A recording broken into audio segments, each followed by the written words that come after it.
Hey, I'm live.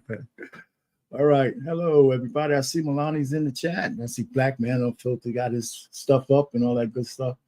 So, good evening, good evening, good evening. All right. So, today we're going to talk about some aspect of marriage. I guess we don't talk about it enough. All right. So, the title of this particular talk we're going to have, hopefully, a panel discussion and people will come up, is the hardest challenge in a good marriage is remaining monogamous. And I'm going to put some context to that because, I mean, just in the backdrop of the fact that people just get married and get divorced so easily, I try to get to the root cause of what the real challenge is in staying married. And I'm racking my brain and saying, why are people so easy to leave? I mean, what's the real challenges? So let's talk about it. So, and let me kind of narrow the focus a little bit. I'm talking about a covenant-based marriage. I'm not talking about a marriage of convenience, a marriage of aesthetics, a marriage for whatever reason people get married for today, justice of the peace. I want a little bit more than just have a girlfriend or boyfriend. Let's put something to it. But the back door is always a little open because we can get out of this shit at the moment, the first sign of danger. Right? So I want to kind of talk about a good marriage from the standpoint of one that's dedicated, to one based on commitment, one based on a covenant, one based on the fact that the everyday challenges of life should never raise to the level of you leaving your spouse, right? And, I'm talking about two different things, and I'll get to that for a second. So anyway, in the recent past, I believe people like myself who chose to get married did it based on a spiritual commitment, covenant, obligation, a duty, honor, or whatever you want to say to the person that they want to be betrothed with.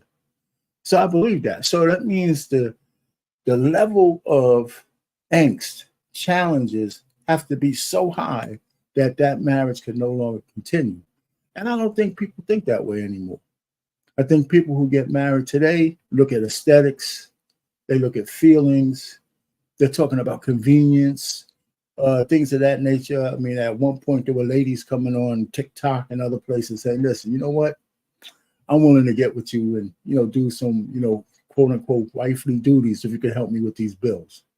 So there's shit like that going on. So that can only last for so long unless something else builds between the two people.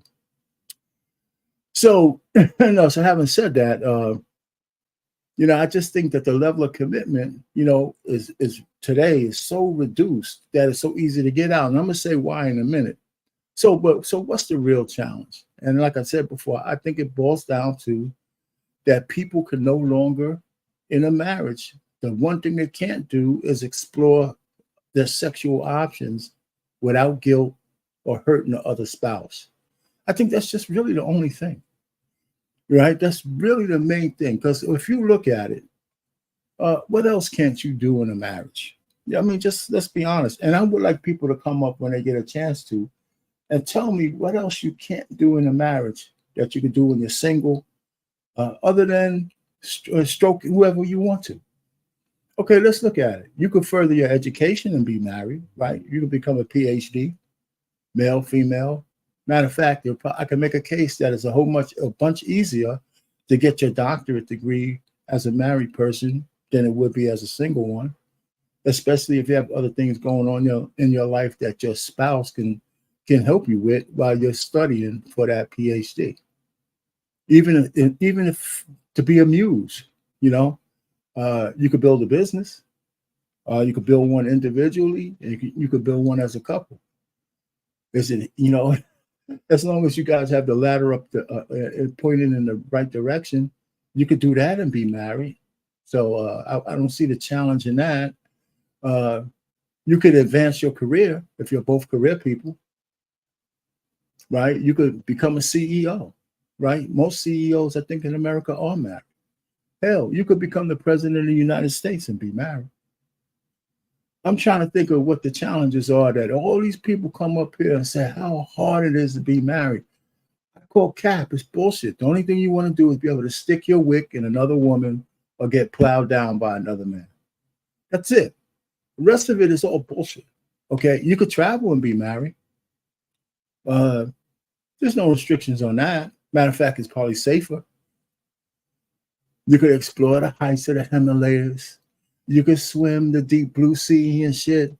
You could go fishing. You could do all kinds of horse shit, right? Go in Venice on the goddamn gondoleras, whatever they call them. Do all that shit, right? And be married. Oh, guess what? Here's another thing you could do with you could be married.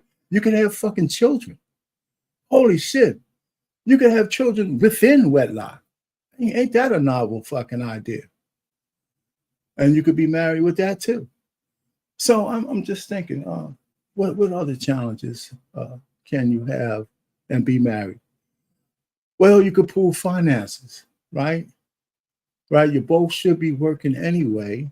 You both should be contributing to the betterment of your family and each other. And wouldn't that be better with two incomes as opposed to one? So where's the challenges?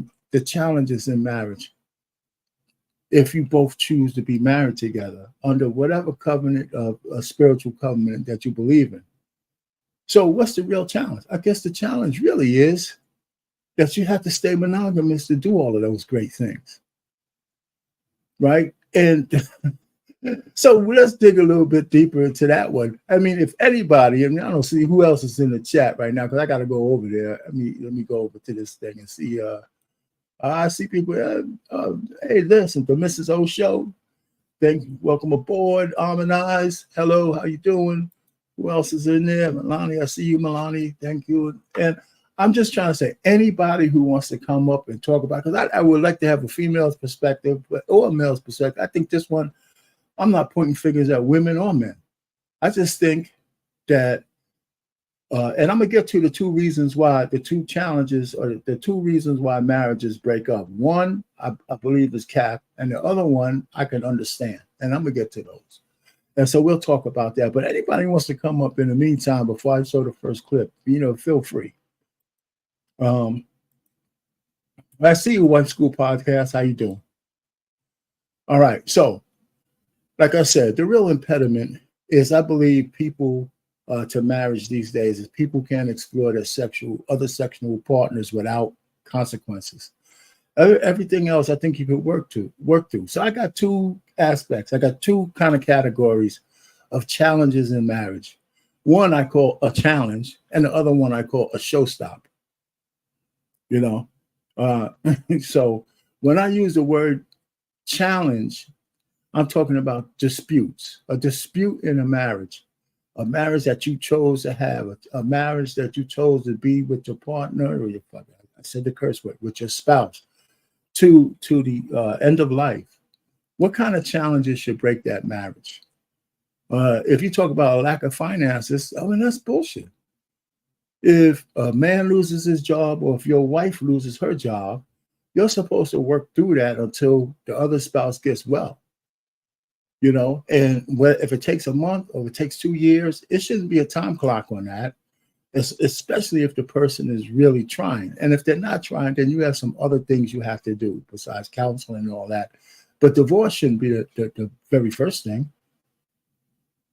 So when finances are up there with infidelity, I just think finances are being way too high, because I believe the expectation, mostly by the women, is that a man should always be able to provide, or else I'm out of here. And so, where you going? To run into another man's bed? Because if you tell me you're going to be better off, right, when your marriage is broken down because of finances and your family's in debt, guess what? Half of that shit belongs to you. So when you leave, half of the burden of those debts belong to you. They're not just a man's. So what you're saying is you want to run to another man's bed, and hopefully he'll dig you out of that grave, right? Because most men don't leave their women because of finances. It's usually the other way around. So the finance thing is just bullshit. You work through it until y'all get back on your feet. The other thing, what's the other one? What's the other challenge in marriage? I don't know, happiness, right? Being happy all the time. The Tia Mowry effect. A lot of women leave because of that. and they have, right? She did a whole victory tour about not being happy, and I don't know how many women clapped her on the back saying, "Yeah, she's more unhappy now than she ever was." It might not even be because her husband; it's because it was just a stupid, idiotic decision to leave your family and your children so you can, what? Guess what? Get some dick from another man. That's what that was all about, and nobody wanted to challenge her on it, but dear old man, Rich Payne. I do. And then, so maybe the sex is not what it should be.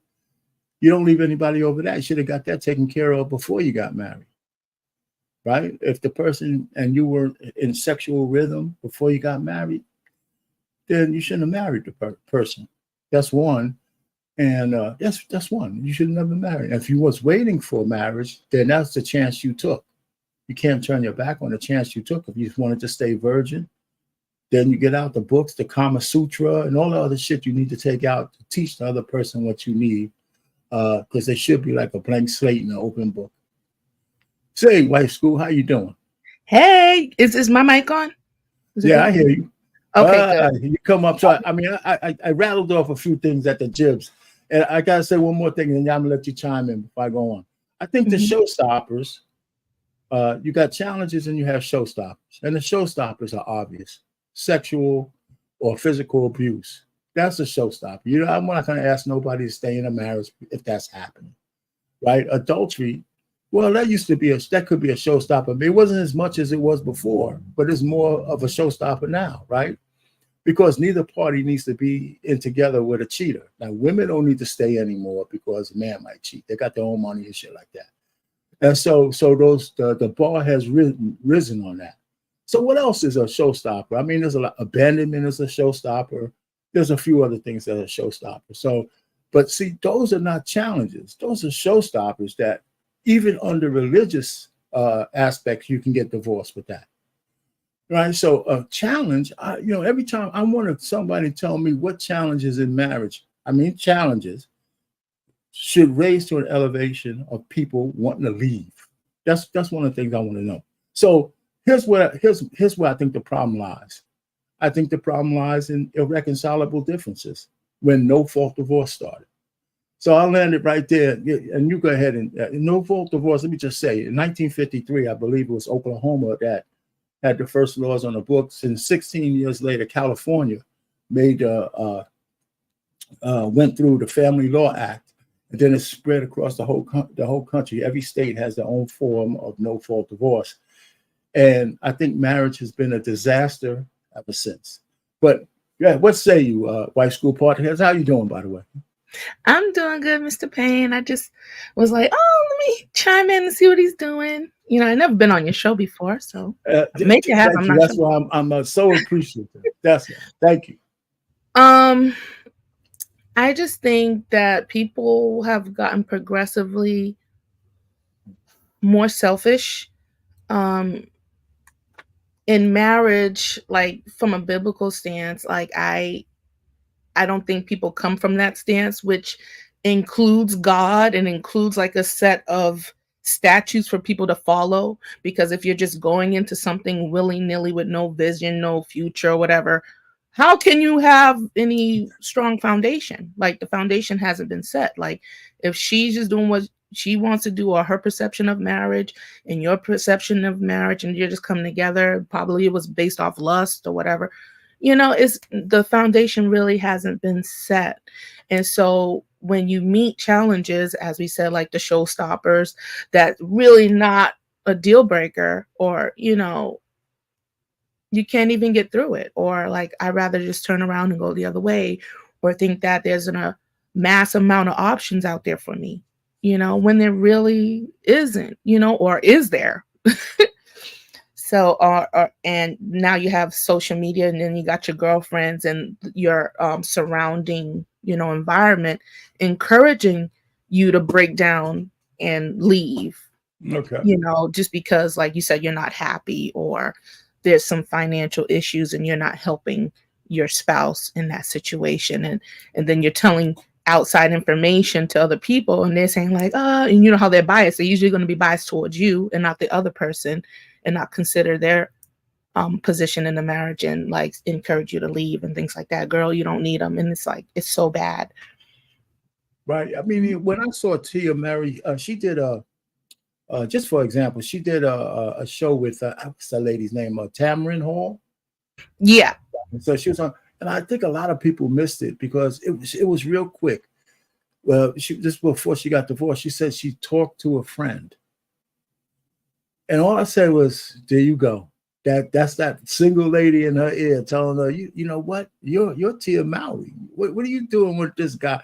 Like, and people thought he was a bum just because the guy was a gainfully employed father, and everybody act like just because he didn't have the wealth or whatever money she had, he wasn't no good. I think it was crazy. But one of the things I want to get back to is the no fault divorce. I believe that we underestimate the door that it opened, because every new law has unintended consequences. Now, nobody could deny that way back in the dinosaur days that maybe women stayed with men because they had to. But we're talking about in the recent last 50, 60, maybe 70 years. I don't believe that was that true, right? Because I'm 66 years old, right? And my father, my aunts, all of them were married. They all were married, and they all had jobs that they got pensions out of. They didn't have to stay with the men that they wanted to stay with. And they stayed till death did their part. Now, I don't know all the intricacies of their problems, but to tell me that they were trapped in marriage, I think that was bullshit. That we're talking about in the 50s when they were married. So, I think women had choices even back then. The bank account thing was true and all that kind of stuff. Yeah, but women managed, so they weren't trapped. I think it's like an issue of choose your heart. Okay. Are you going to choose your heart with a man that you married, that he's your covering, or he may drink here once in a while, or whatever difficulties you have. Obviously, they work through them. Choose your heart, or be by yourself where you don't have as much money. So, You gotta. Yeah, I'm sorry. Go ahead. Oh, But no, even love. you're right. You're right, though. I agree with you. And I think even back then, they were deal breakers. If he was beating on you, that's a deal breaker. And you chose, if he was cheating on you and you chose to stay, nobody would blame you if you didn't. You know what I'm saying? The same thing with men, all I'm just trying to say is I think the men in the West, we don't get enough credit, because the law of that got on the books of no fault divorce was absolutely beneficial to women. And I think that's what it was intended to do, give them a way out so they wouldn't be trapped. Women or lighter pigmented women? Well, listen, you know what? No, you're right. Usually it starts over there and then trickles down to where I'll give you that. But the point is that Black women, let me tell you, that's what I think about. Don't segue. The second most coddled women in the world is Black women. White women could be the first, but just you guys are at this close seconds. I don't want to hear it, man. And that fact, the only people nobody can say anything to is Black women. Mm-hmm. You can say shit about white women and get away with it. Yes. Mm-hmm. So, I argue with my sister about this all the time. I just miss me with all that shit, right? She's a retired policewoman and she's living fat up the hog, and she keeps telling me how much of a victim she is. I said, what are you talking about? I said, what are you talking about? So anyway, that's a whole nother thing. I know. Right? But the truth of the matter, the only point I'm going to make, and I'm going to shut up in a second, is that in the West, the men of the West have done a lot for the safety and security, and they used to, and hopefully the satisfaction of the women in the West. And you can say white women, but then we find out there's no way to satisfy women. We can't do it. We never get there. It's like a journey. But the fact is, the West is safe. The safest place for women is in the West. In the West, I believe. I believe that security and some of the laws that we passed enables that. So no fault divorce mainly was used by ladies to get the hell out of bad marriages. Whatever that bad marriage is, what the guy is not emotionally intelligent enough, I'm leaving. Right. He's not good in bed, I'm leaving. Right. His money fell short last month and the month before. I'm out of here, Mhm. Any other take it? I mean, come on. And then men leave for stupid reasons too. So I don't want to just put it on the women, but y'all got us beat. So anyway, so what do you think about that? About no fault divorce? What do you think about that? Is it still beneficial, or should we kind of take a new look at that? And you could, all the biases you have is fine if you have any. But go ahead.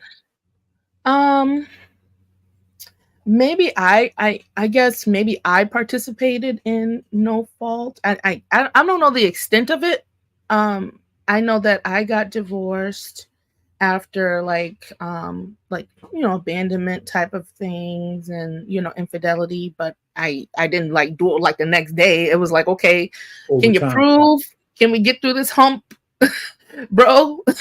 And the prolonged inactiveness on the other part just led me to be a part of the system of the irreconcilable Yeah, but difference. see, You know what I'm even if saying? So there's that took time. It wasn't my default button. Like, okay, yes, I understand. I believe everybody deserves a second chance, but I don't think people give the second chances. Like maybe, I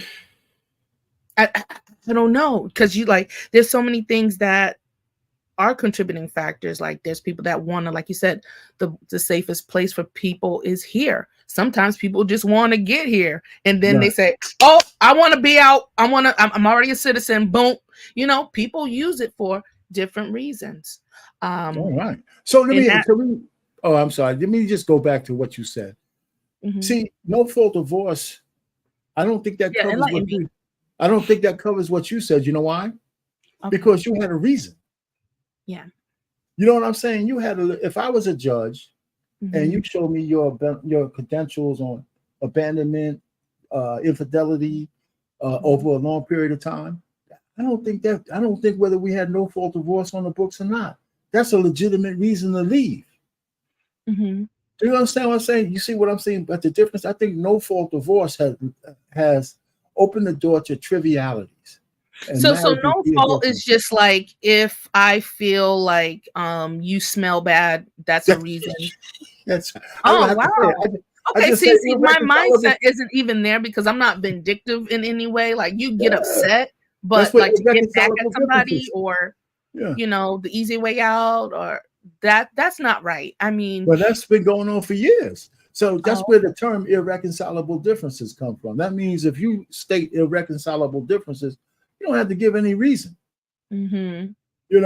Somebody, black man, says, "How do you prove infidelity?" I mean, you can prove it. I mean, like, of course, like with diseases, if you ask the person, like, yes, behavioral changes. Like, I can be with our Payne for 20 years, and then like a person, is if you read about it, it's there. Like, a person's patterns and habits will change when they are with somebody else.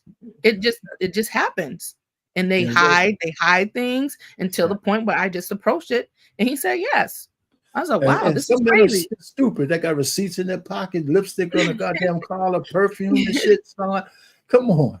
Yeah, on the man's part, sometimes you may find out when, like how the men are. They said, well, I wanted to get a kidney donor, so I went to my children, and none of my children are mine. It's gonna come out. Infidelity is gonna come out. It just does. God's not gonna let you be in the dark like that. You know what I'm saying? To be played the fool of, if you're really trying to be there in genuineness. But it will come out. It does, as we see so many times. It does. Right. So let me ask you a direct question. So if we can distinguish between frivolous reasons to break up and real reasons to break up, what do you think marriage, if you got married young, for example, say 22, 23, I got married at 24. Yeah. All right. So 24, I was like 26, I was 29, but I got engaged at 26. But what real things have you really missed by getting married? Let's just say your husband was just a great guy. Yeah. Would you think you would have missed anything because you got married that young?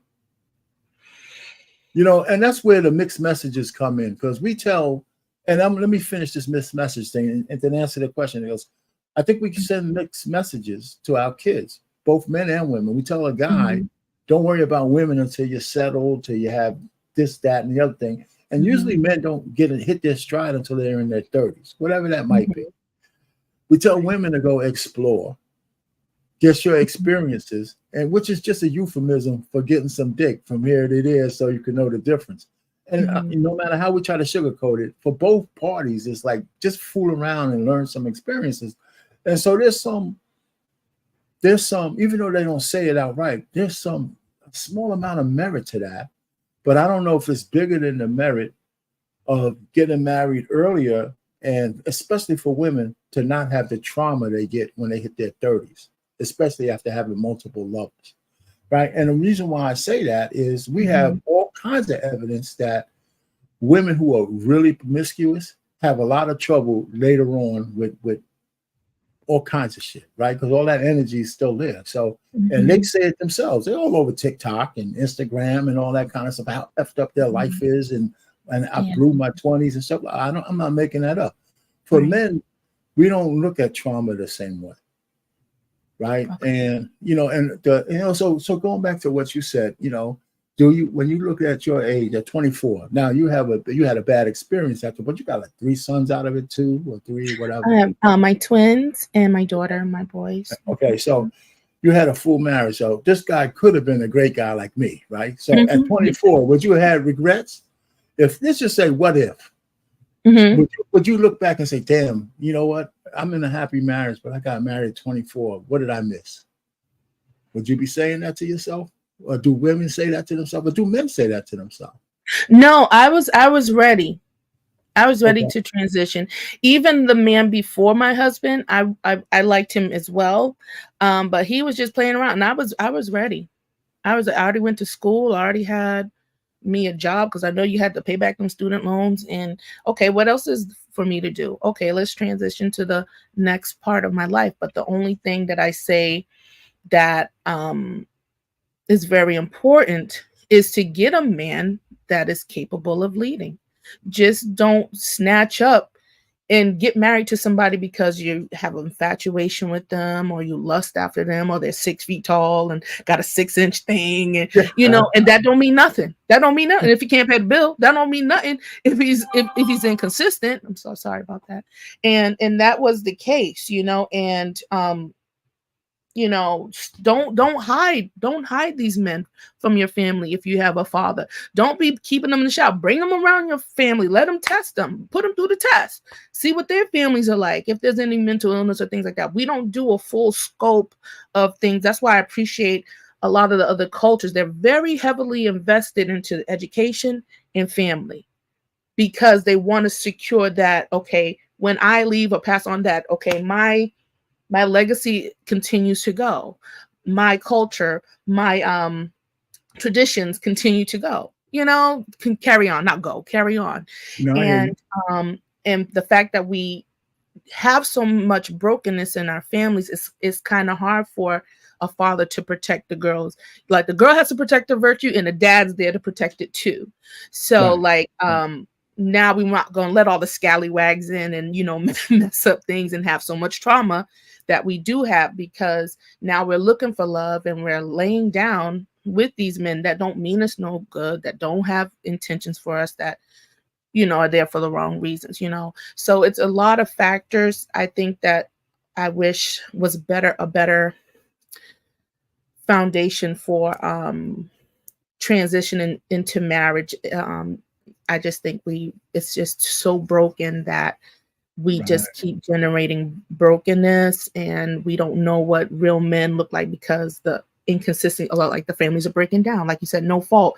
Okay, now our families are torn apart. So how can I really observe how a man interacts with a woman on a day-to-day basis, or how I'm supposed to interact with a man on a day-to-day basis? And then as soon as like you said, if I get the speed bumps, now I'm out because I don't know how to stay. I don't know how to navigate. Right. It's just so many factors. It's bad. Yeah, and it's like, hey, I'm looking at the chat. Hey, Trey Ferg and Mars and New Medic and Easy Money came through, and Lady Novoa, and hey, this is cool. And I know we have a few people in audio. I don't know who came on first, but I can't see it. But I know he clicked. It was quick. Who's back? Who's back there? want to say something? Hey, Arsenal UK, what you got to say? Mhm. Or if you're talking, I can't hear you. Arsenal UK, you back there on audio? Anybody else back there? You sure you're not on mute? All right. So we're having a little technical difficulty there, but just chime in if you get your mute on. So I haven't heard you. All right. So anybody else want to come up? That's fine. So listen, I got a clip that I wanted to play. And anybody out there, let's watch this first clip, because the clip is really about a lady talking about the anthropological reasons why monogamy is challenging to just regular humans. And us as just being subject to the laws of nature. And she says why. And we have two parts of it. We're going to play the first part right now. So stay tuned for this one. Go ahead, Black David.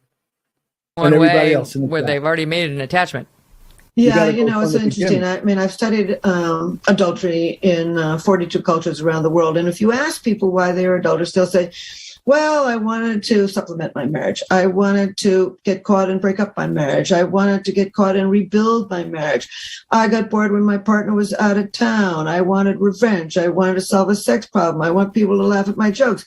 I feel entitled because I make much more money. I feel entitled because I'm higher status. I tend to work with people with my hands, and so I get into these things. If you ask people, there's a million, they'll all give you a different reason for why they are adulterous. But what's interesting to me is how many people are. Now, it's very difficult to know how many people are. The data goes back to the 1920s when about a third of men and about a quarter of women reported that they were adulterous. These days, it depends on how you phrase the question and who you ask. So it's very difficult to know. But what's remarkable is how many people end up being adulterous, even in places where you could get your head chopped off for it. Wow. So in spite of all the psychological reasons for adultery, I began to think to myself, well, what would be the evolutionary? Why is this adaptive? I mean, you fall in love, you have a family, you get a good job, you get good neighbors, you got a stability. Why would you jeopardize all that? And so from a Darwinian perspective, now this isn't psychology, this is from what would be the payoffs that would have evolved so that the human brain is predisposed to cheat? And here's some of the going theories, mine and others I think agree with me.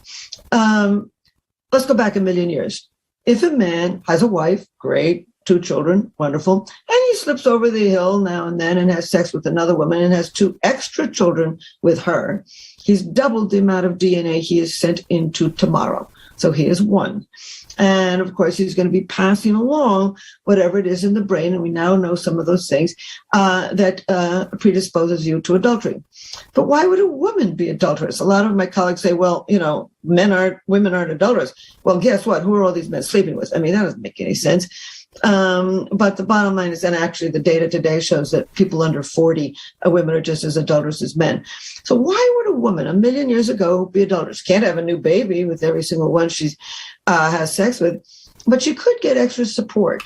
She could get an insurance policy. Her husband is eaten by a lion and she's got somebody to step in and help her with the children that she's got. That's good.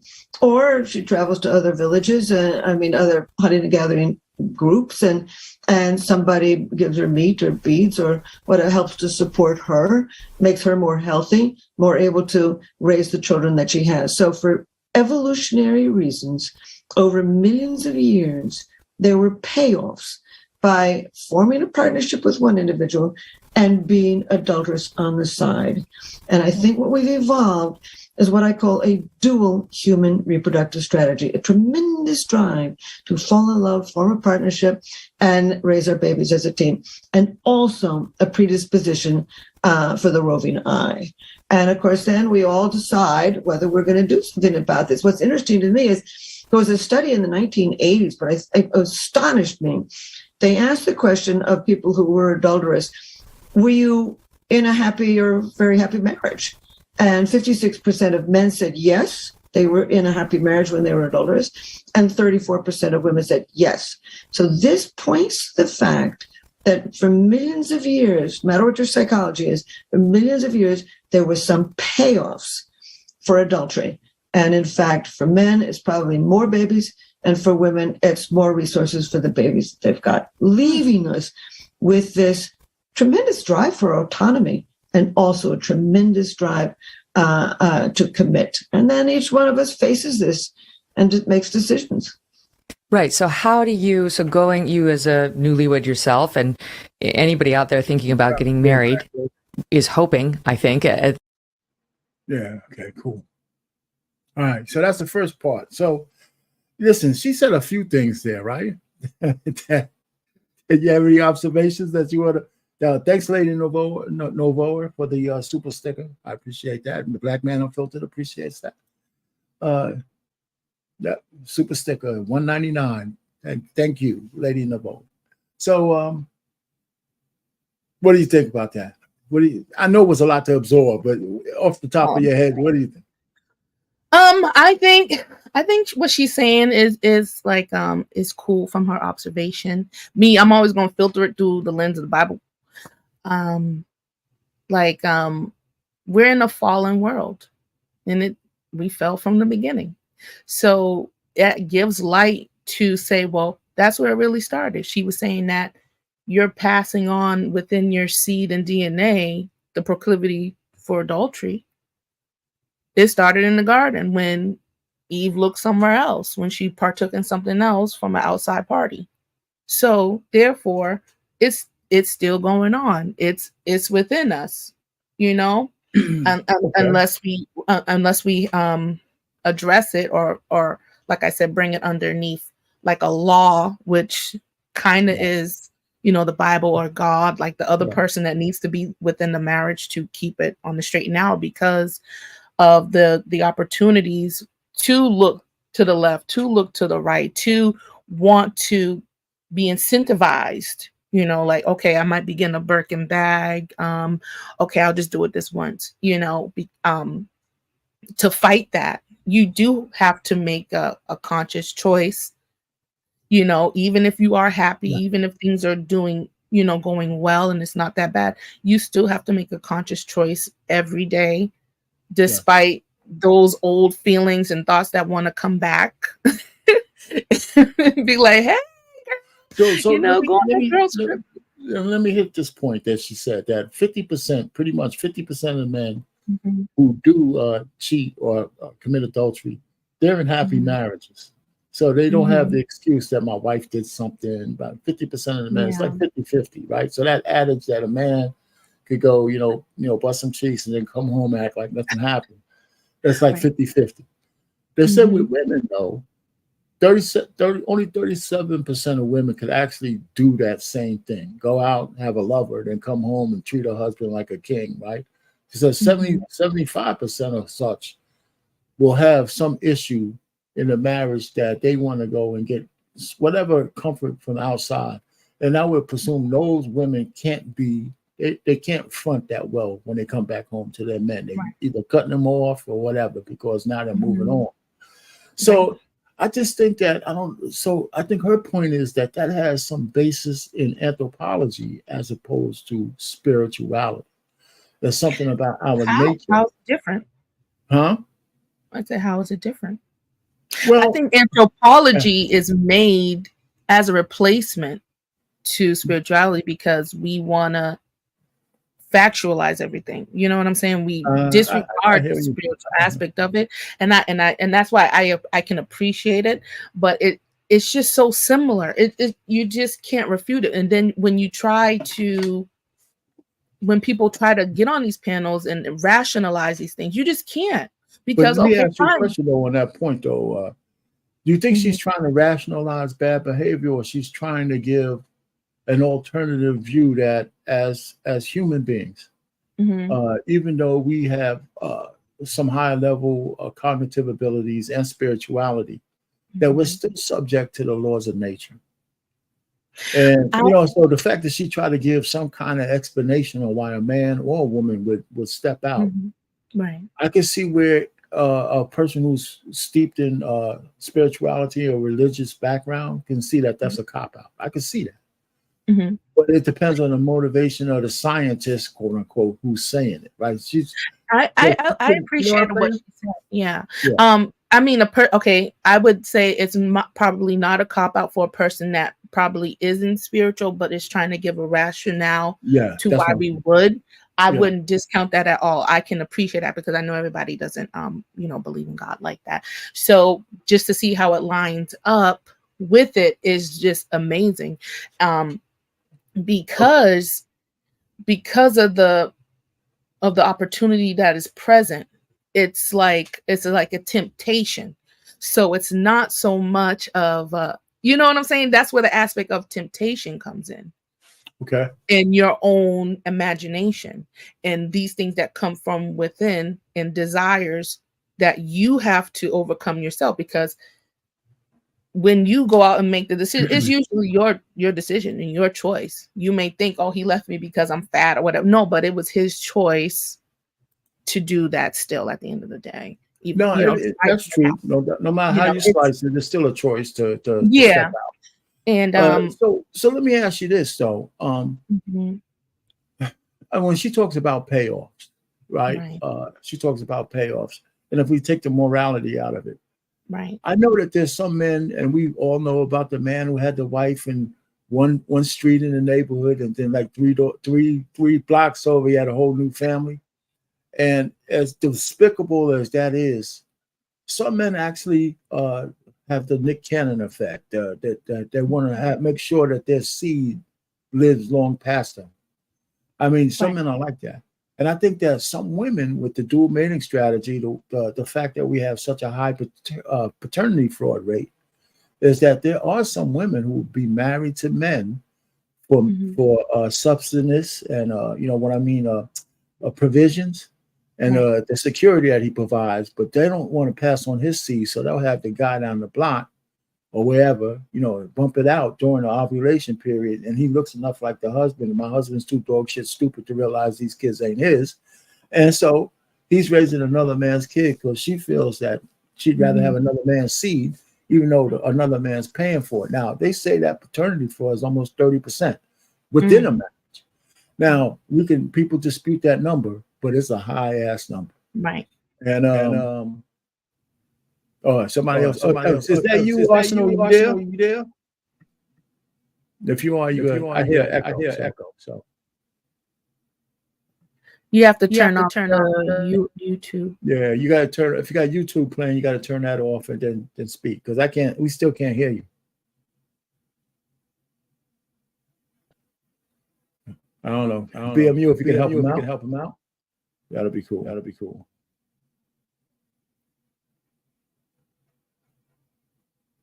All right. So so just on that point that I had made there, you know, I don't know. So I just think that again, that we got all these forces. We got the modern forces out there with the way we live together, men and women. The fact that we have marriages for aesthetics and marriages for convenience and marriages for anything other than the covenant that's meant with God, right? So a lot of those marriages out there. They conflate challenges with real showstoppers. When I say challenges, shit that you should be able to get over because you committed to a person. With showstoppers where nobody should be asked to stay in a marriage that's harmful. And they conflate that, right? And so now with no fault divorce, for any reason, you can get out of a marriage. So I'm saying, well, why people should just not get married if they can't make Absolutely. right? That's what I'm saying. I think half the marriage problems we have is that people are marrying people they shouldn't marry at all.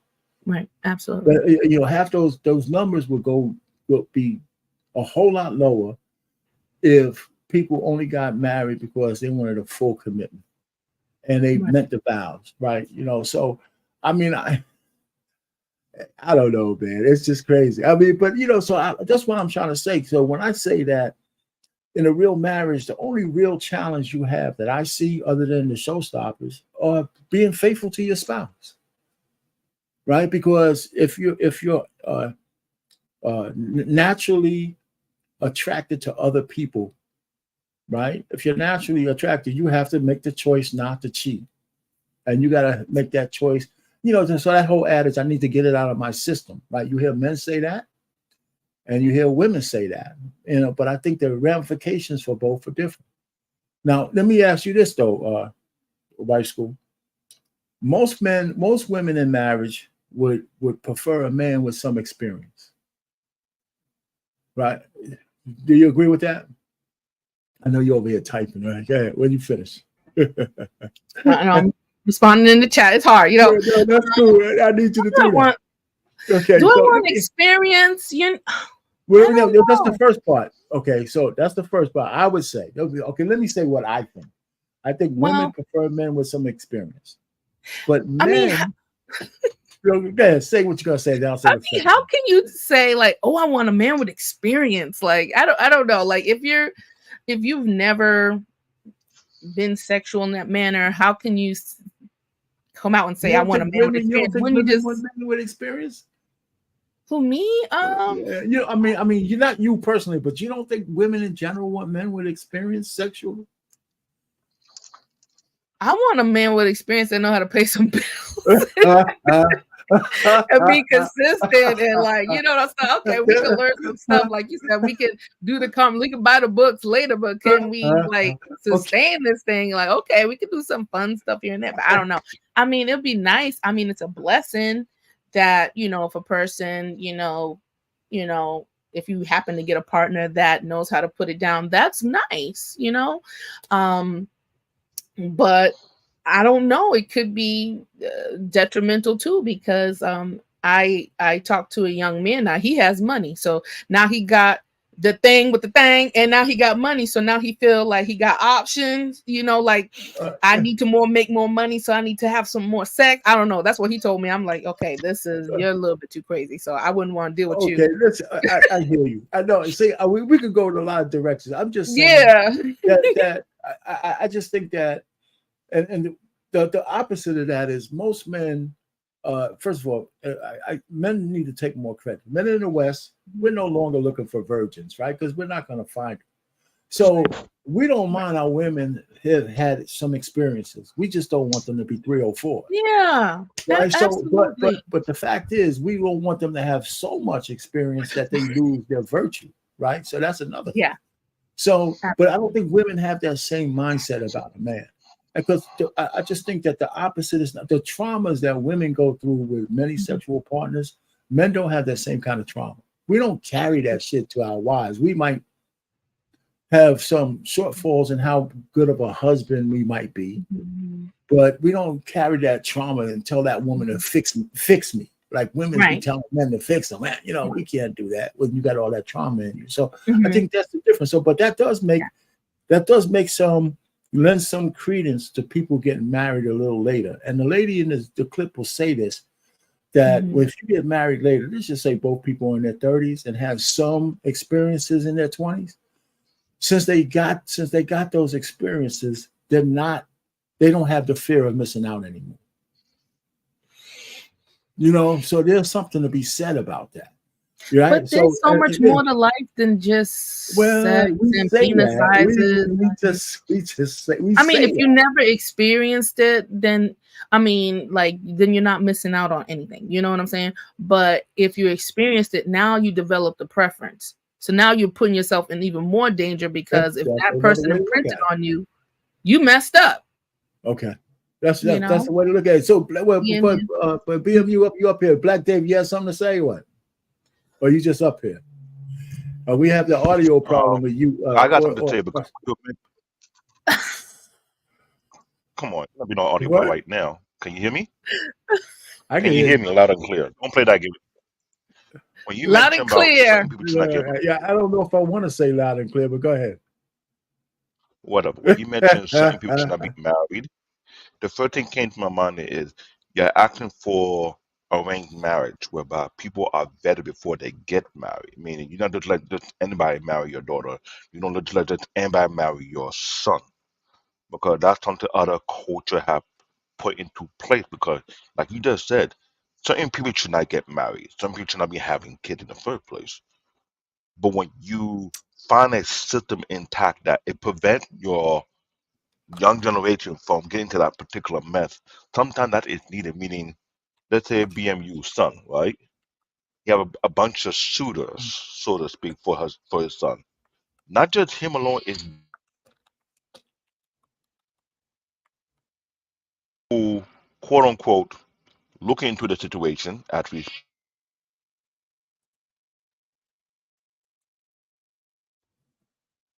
Oh, you broke up. quote I unquote can't hear people, you. quote unquote people who are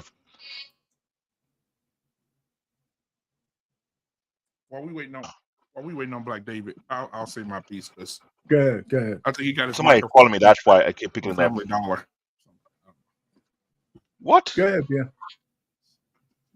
Anyway, I was gonna say, when it comes to the whole situation, I'm reading the chat, and a lot of people are talking about men. Men have issues. Let me name a couple of them. Men don't leave. They're not running and filing for divorce. Men will just stay miserable and get them a little ass on the side. I think that now men just need to wake up and understand. I think sex is very important in marriage because think about it.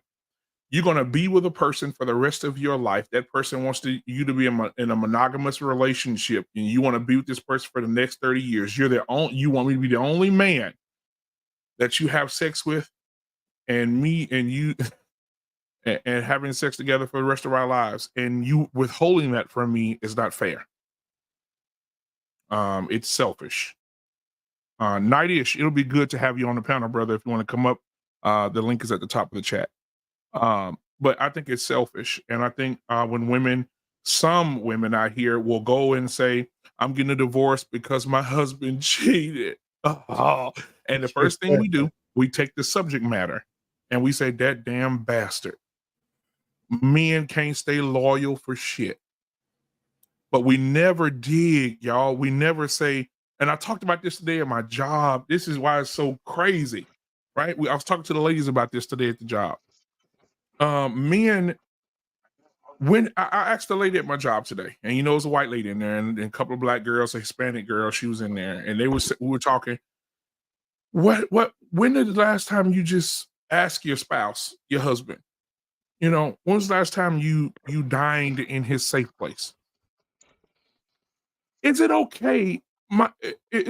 Can your husband come home and lay on the couch and put his head on your lap and fall asleep knowing that he's gonna be okay? Can he come home and wrap his arms around you and pick you up and after the world and beat the shit out of him all day? Can he come home and do that?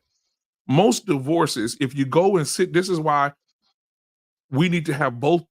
There's his truth, her truth, and the truth. I think that both parties need to be talked to. When you hear a woman say, "I got a divorce," you need to hear from the husband too. Because I guarantee you a majority of those men are going to say, "I didn't have a safe space. I didn't have a place to call my own within this woman. I married this woman on the merit that she would make love to me, be with me, give me children, be the face of this family, the anchor and the nurturer of my children. And she has not kept her end of the bargain." And the thing about a man is, it will allow a woman to make a copy of the key that his wife has if she forget how to take care of him. And you know how that happens is at the workplace, a young lady passes by and say, "You're handsome. Oh my God, you smell nice. Wow, you smell amazing. What is that you have on?" "Oh, that's Savage, baby. Oh my God, that smells amazing." 2 days later, "Wow, you look amazing. That's a nice shirt you have on. You're so handsome. Wow." And then you go home and you walk in the door and your woman can't even speak to you. Or if she do speak to you, it's dry. "Hey, when's the last time I'm asking these women, when's the last time when you got that divorce, when the last time he came home and you said, 'Hey baby, how was your day? Come and sit and talk to me for a minute. I got you something to eat. Would you like to go out to have dinner? Or would you like to stay at home tonight?'" A lot of men don't say it. That's the two things we don't do. We don't say it. We don't express ourselves because we're taught and programmed to shut up, don't speak, don't say nothing, go to work. Because if you don't, your homeboy's gonna clown you. for being expressive to your woman. Your woman gonna not respect you if you are expressive to your woman. And there are wives out there that say, hey, don't come to me with that. I don't want to hear that shit. In their heads, some of them. That's the respectful ones. Oh my God, I lost all respect for this nigga. I know this nigga not coming Only in the in here with that. U.S. You know what I'm saying? And a lot of men deal with that. And so when Yeah. those divorces happen, I guarantee the majority of those divorces, they've lost their safe place with their woman and they found it somewhere else. And I land my plane there. Is that something that you can address with her instead of just finding a place? Like this is what I'm saying. Like Yes, you can. you address the lady that said, So "Oh, that's Savage, baby." Like, why don't you say, "Hey, this lady at so work that's the problem. complimented me. So what's the Hold on, what? hold Why on here. can't You don't do Why it that can't way, you right? say, hey? Why can't you put her on the chopping block? Say, hey, this lady at work complimented me today, and I come home and I don't get nothing from you. Is that worth something that you should bring up to the person? Because isn't that your responsibility to make sure that she is What's aware amazing? in some sense? You know what's amazing? That women, our women, I'm talking about our women, I'm talking about no other culture of women but our women. It's amazing that our women have intuition when their man is cheating, but they don't have intuition when their man not happy. Right.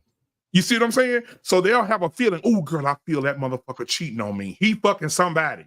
But I never heard a woman say, oh girl, my man not happy. I got to find out a way to make that man happy. He come in every day, I'm looking at his body That's language. fair.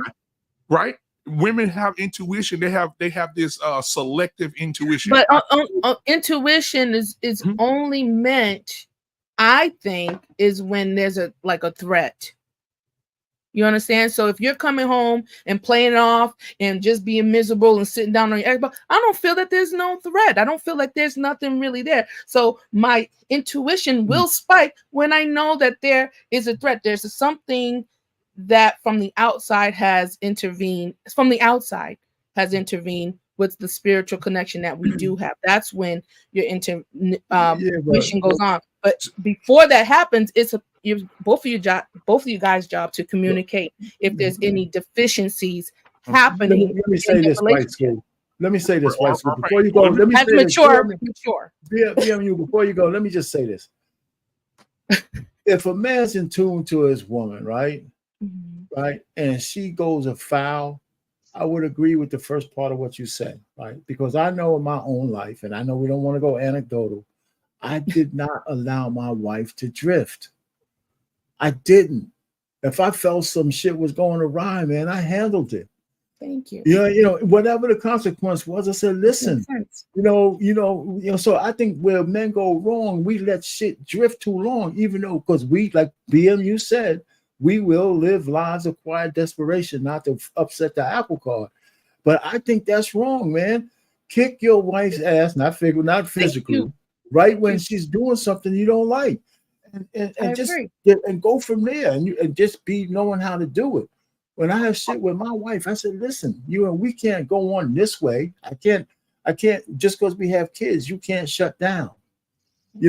All kinds of different things. And it's not a lot, but just those corrections and talk. I mean, I don't even like to talk to where we are today because it sounds too much like a fairy tale.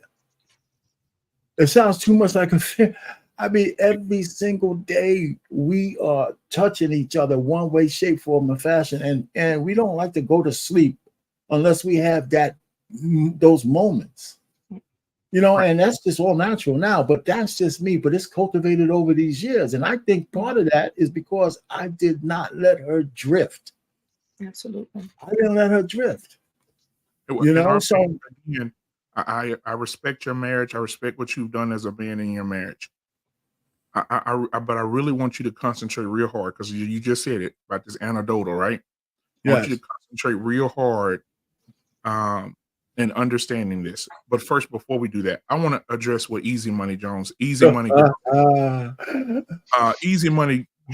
Jones says. We never talk about how men doesn't express himself to his woman, forgets her birthday, doesn't get her flowers. We never talk about that, right? Dude, listen to me.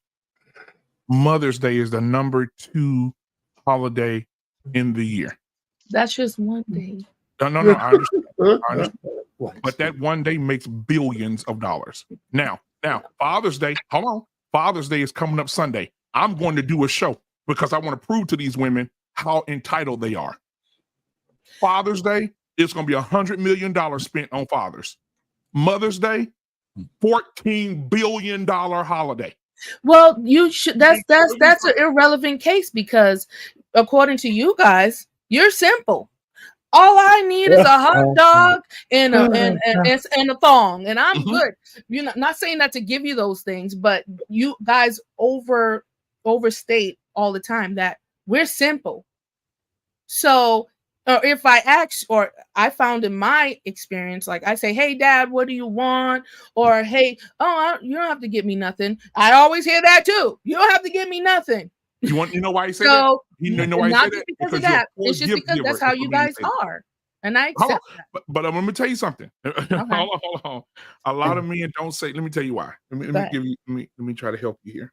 When it comes to Father's Day and men say they don't want nothing, they don't want nothing because half the time the people that get them something, getting them what they want them to have instead of giving the man what he wants. That's right. That's the first thing. Let's just start there. The second thing is that I'm under the understanding for my let's take my wife for instance. I'll go and do like Mr. Payne did.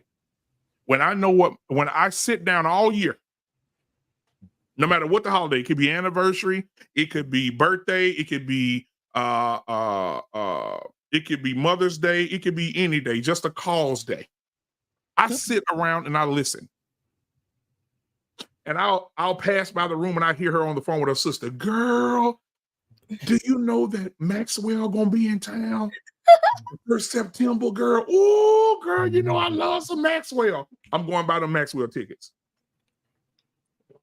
Oh, girl, man, you know what? I've always want. If I hear her talking, I can hear it on Mama's house. Girl, you know I always want to go to Jamaica. Trip to Jamaica, September. That's good. I don't.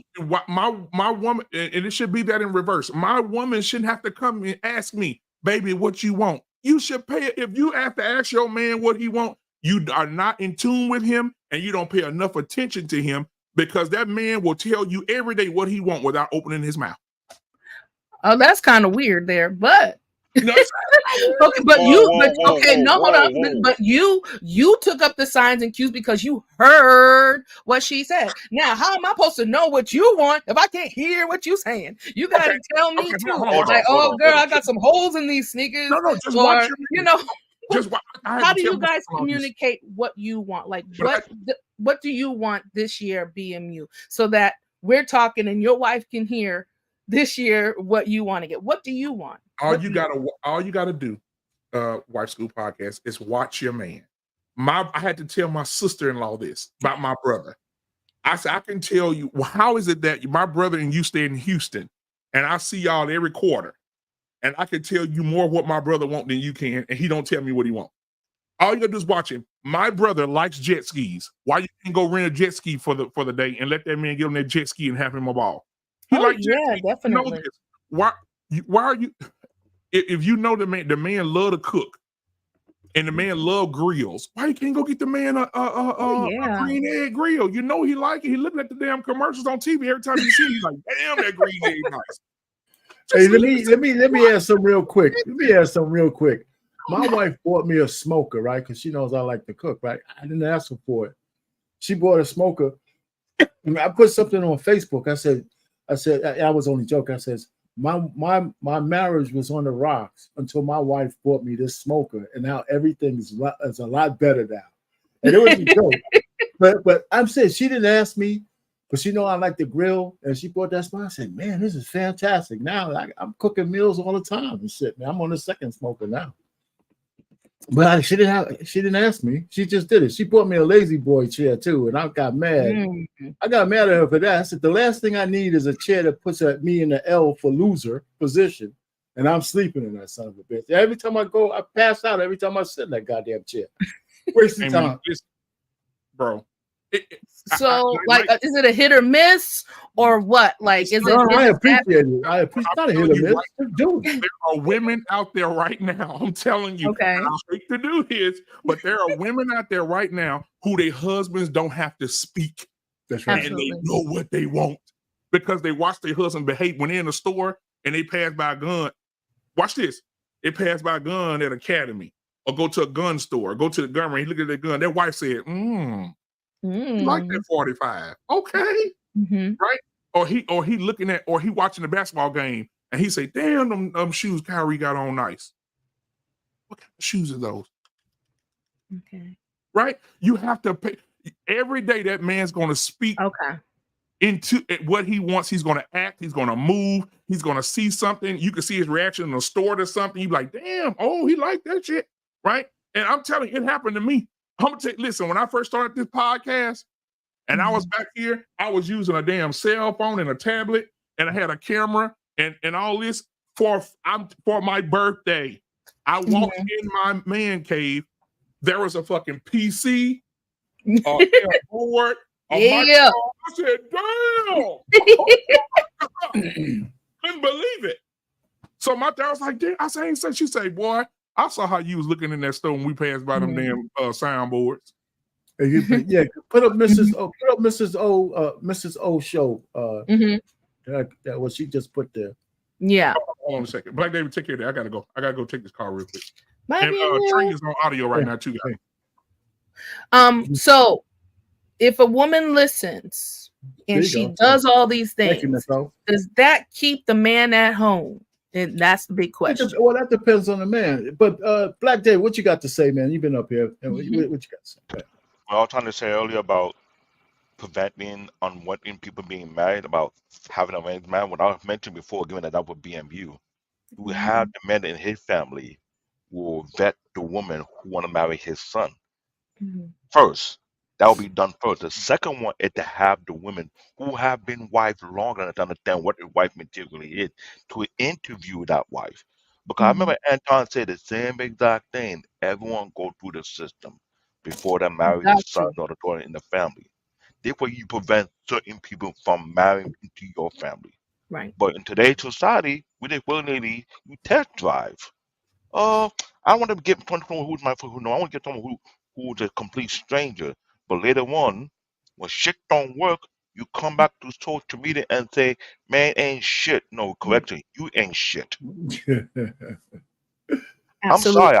I'm a crazy, no fault. I will give it 1,000% sure nerd.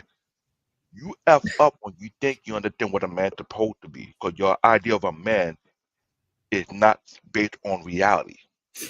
The same thing applies to men doing the same thing about women.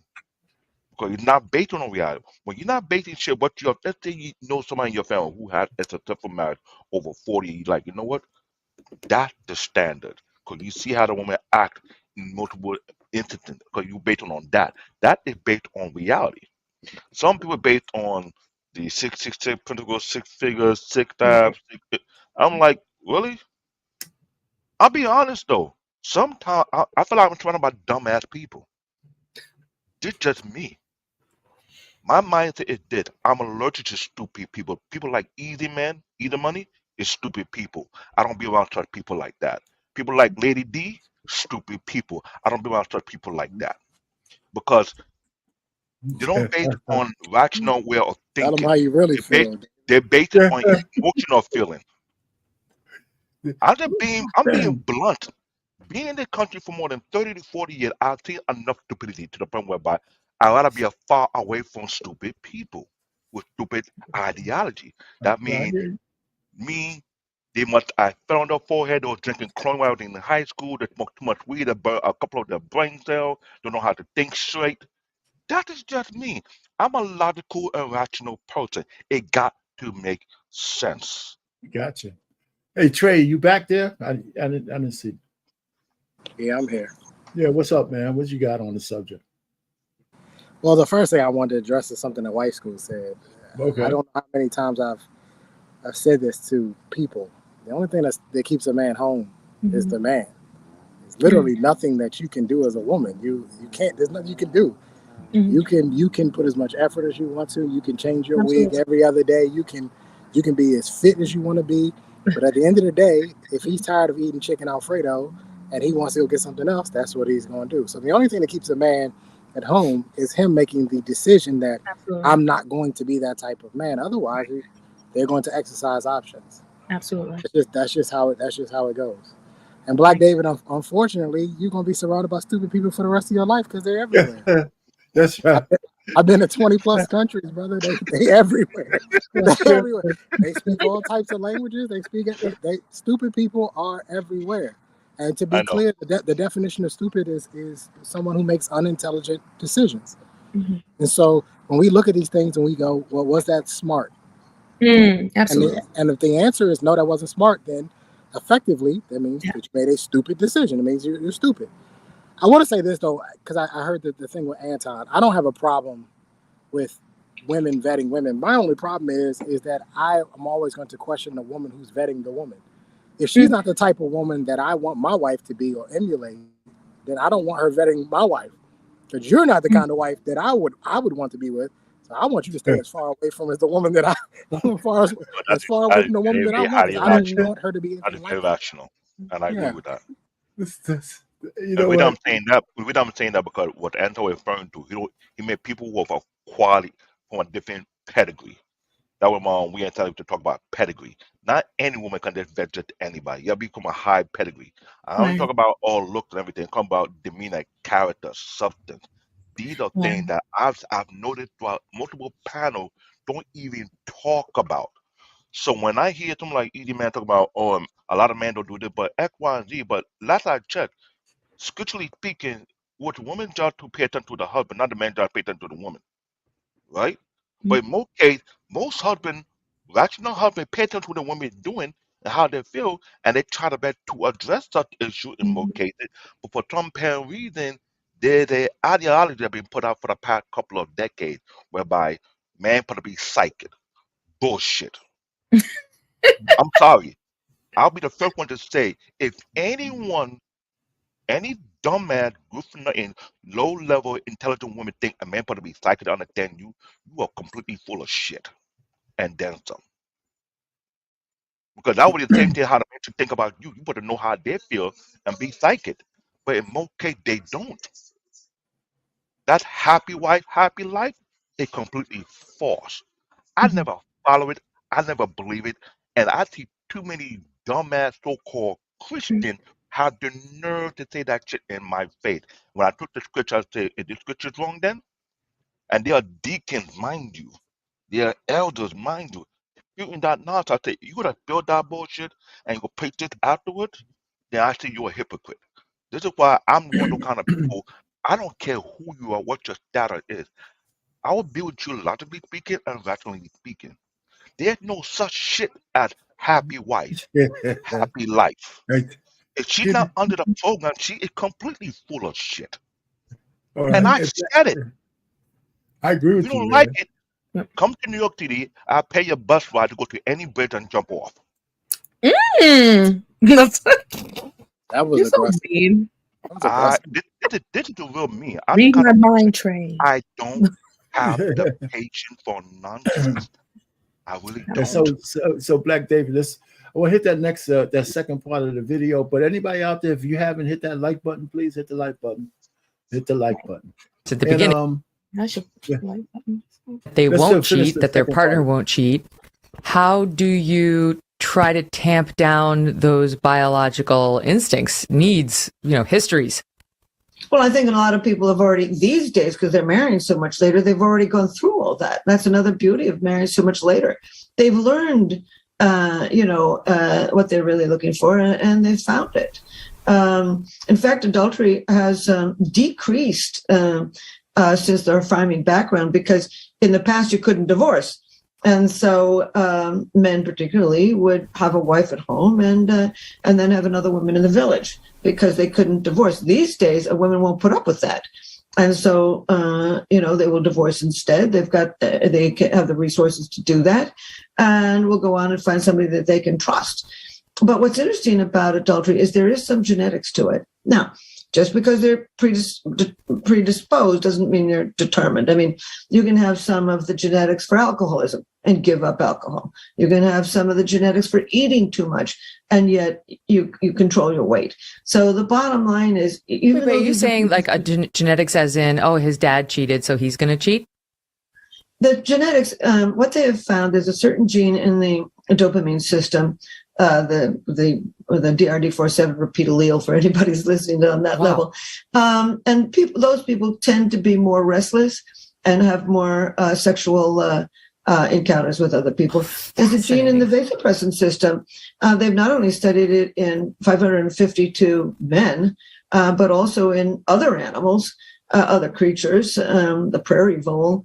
And as it turns out, if you've got none of that gene, you can have no copies, 1 copy or 2 copies.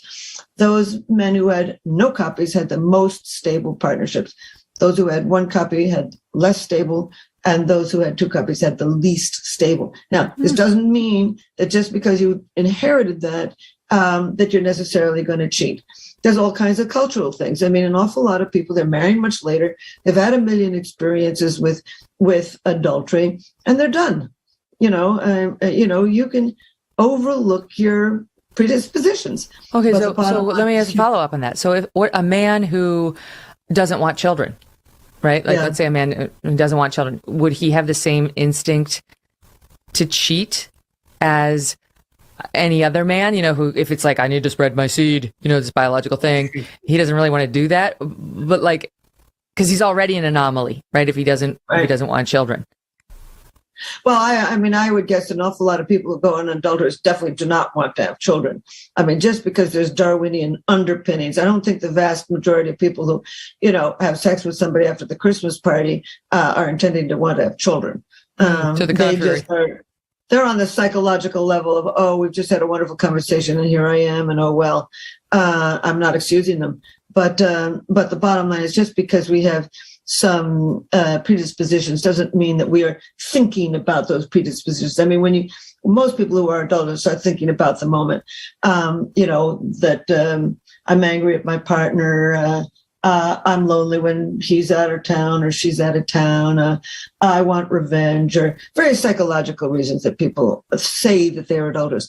But what the issue is, so many people are adulterers in so many different cultures that there's got to have been for millions of years some Darwinian payoffs. But I don't think that people are thinking of those Darwinian payoffs as they're, hopping into the.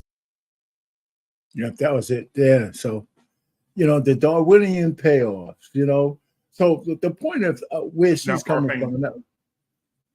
The what? Before you speak on that, go ahead. Can I play the other one for you? What? Not. There's another one. Yes.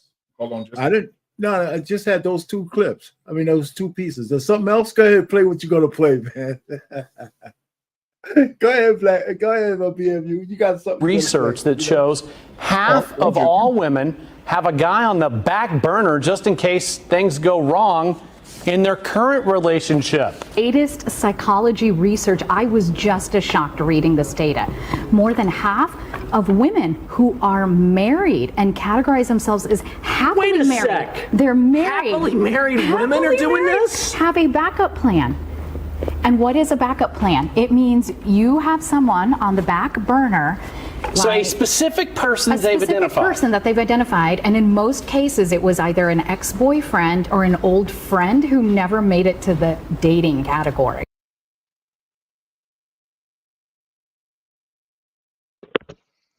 Interesting. Well, hold on now. That also kind of plays in what the lady said. I mean, I'm not surprised by that. I mean, I was one of the. Me neither. I always thought that women cheated much more than we ever gave them credit for, right? Because the point is, and that's why it's always been a projection. Every time I see a sister up here on all of these podcasts talking about men cheating, it's only because it's a projection, because women have been cheating forever. I mean, it's just crazy. Just better at it, So so I'm not surprised by that. I'm not surprised by that kind of thing. So especially if the person, you married a person later in life. I mean, it just happens. That's why there's a a cadre of guys saying, listen, if I can get to a woman before she's into her 30s, at least there's not some kind of alpha widow dude out there who could step in and bang it out anytime he wants. You know, it's shit. So, Mr. Payne, are you still going to lean into what the doctor says, that all these predispositions leads to all these people cheating? Or are you going to say now because it's their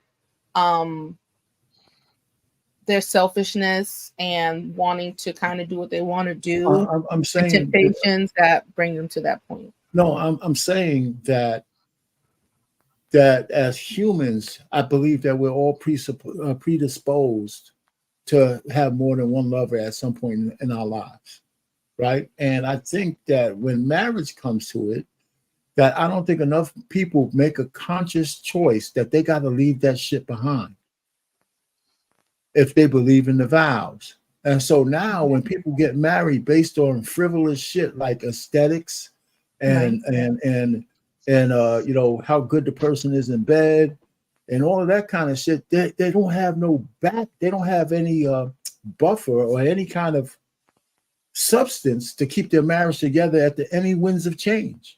That's why people quit so easy. So when you get married, if you get married, and I don't care what phase of life, but you believe in the vows and you believe in the spiritual part of it, you accept the fact that you're still subject to the laws of nature, and you make a choice not to do those things, but those things still exist. I mean, I've been married for a long time. I would never sit up here and say I didn't want to bang out some other chick. Mm-hmm. I just didn't do it, right? And there was a question when a lady said, well, you think your woman or any woman hasn't had an affair somewhere? I mean, they're going to have an affair somewhere in your marriage. I said, not if they don't want to, right? Because it's always a choice, you know, and that choice has weight. And some people don't put any weight on that choice. I just happen to do it, and my son and my wife, you know, so. I would agree on that note because I was taught. Hey, hello, Alicia. Alicia, how you doing? Alicia. I was saying, I was taught that marriage is a choice. When someone get married, they choose to be married to that individual. It's a choice, right? So just like you just said, everyone have a choice either to cheat on their spouse or not cheat on their spouse. The way the women would discuss it says to make it as if human beings don't have the willpower to decide to do or not to do, or you just let their urge control them more than their own will. That you're saying, based on that logic, that means a lot of these people don't have a strong backbone. They're too weak to their urge to let their urge control them. If their urge is going to delete somebody, they're going to delete somebody. If their urge is going to rob somebody, they're going to rob somebody. If their urge is going to, that means you're saying a lot of these people are weak-minded, no spine individual. If that's the case. But I know when it comes to marriage, case by case situation where some people have a high level of discipline while others got no backbone. If I'm correct. Well, you're right. I mean, there's no wrong answer, but I wouldn't call the people weak and stuff. They just not committed, but they want the trappings of marriage, but they don't want the real commitment of it. That's why I don't believe in boyfriend girlfriend bullshit, right? Because commitment and loyalty are two different things. Payne. Well, I can be committed to somebody and not be loyal to them, and I can be loyal to somebody. I hear what you're saying. If we want to make that distinction, I just didn't use the word loyalty, but yeah, I mean, that's included in what I'm saying. But you're right; they're two different things. But I'm just saying. But you're not married right now, and there's a reason why you're not married, though, Trey. Not just because you didn't find the right woman. It's got to be because you kind of like playing the field. No, it has nothing to do with me playing the field. Okay, tell me what. I mean, I can't say that to you. I honestly would rather be with one woman, but what I've realized is that there's no gain. That's a completely different conversation to have, but there's no gain for me at this point in my life at 39 years old and where I am in life. If I were 21 and still in the military, yeah, a wife would have probably been a good idea. But at this point at 39, where everything that a woman would bring me, it's actually more peaceful to just hire somebody to do it. It just doesn't make sense. It just doesn't make sense to do it. I hear you. So, Alicia, what you got going? How long you been around? What you heard? What you got to say? I heard the clip about the Darwinian genes and whatnot, And I understand the viewpoint, the scientific viewpoint on it. There's other issues as well, like simply from the way the man's penis is shaped. And I don't want to go too deep. Good. Right. Boy. I'm not going to go too deep. Are we over here saying, please go deeper? Go ahead. Jump in there. Well, the way the man's penis is shaped, I think there are a few other mammals that have a similar shape, but the way the man's penis is shaped is designed to remove the sperm from the previous male. So monogamy, for the most part, is not natural, but in my opinion, I think is more beneficial to the child that's produced from, relations, especially nowadays. So I can see why it could be extremely difficult for people to commit, to be loyal, because it's something that we're going against. But that makes sense. I hear you. Science also proves that it's better for the kids. Right. And the less traumatized our children are, the better future we have as a whole. I know you're not going to get no argument here. Anybody have anything to say? I agree with that. I agree with you there. Well, the issue with that premise is that means that you have found the person that you're in the marriage with, that you want to be there with. Like, there's a lot of other factors that go into that would make sure that the home is healthy, when in actuality, that's just not human nature. You're going to fight and argue with your significant other primarily because of proximity. You'll always fight with the people you're closest to, right? That's why brothers and sisters fight most times, right? Because they're right on top of each other, pause, for the most part, right? So when you get married, yes, we talked about this on the last show, talked about healthy situations. It's got to be healthy. Absolutely. Unfortunately, it's quite difficult for it to be healthy if you see each other every single day and you're staying together because, well, we have kids. I think what's difficult about this entire thing is that I do agree. We all know the stats and the data shows that two-parent households are better for kids. I won't disagree there. I will say, though, that I think it's difficult for children who are raised by two-parent households to see kids that aren't being raised by two-parent households that are still getting the same amount of love and attention that they would get even though their parents aren't together. That was something that I saw a lot. And I saw some parents there that they weren't together. Those kids were loved. Both parents were showing up to the games. Both parents were showing up to parent-teacher conferences. Both parents were there, even though their parents weren't together. I think that's something that's difficult. But I don't know. Honestly, it's a little bit of a conundrum. I don't know how you fix the issue of, well, it's better for two people to be together for the kids. However, it may not be better for the two of us to be together. I don't know how you fix that. Yeah, I think it starts with determining the goal of your relationship in the very beginning. Just being honest with each other and with yourselves. That's where it starts. And so many people can't be honest with themselves. They can't say, hey, I could never commit to one person. I could never be loyal to one person. It starts there.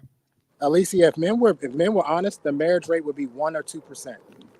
If men actually told the honest truth about what they actually wanted, what we deep down inside actually wanted, that marriage rate would be less than 5%, because most men want the milk and don't want to pay for the cow. That's true.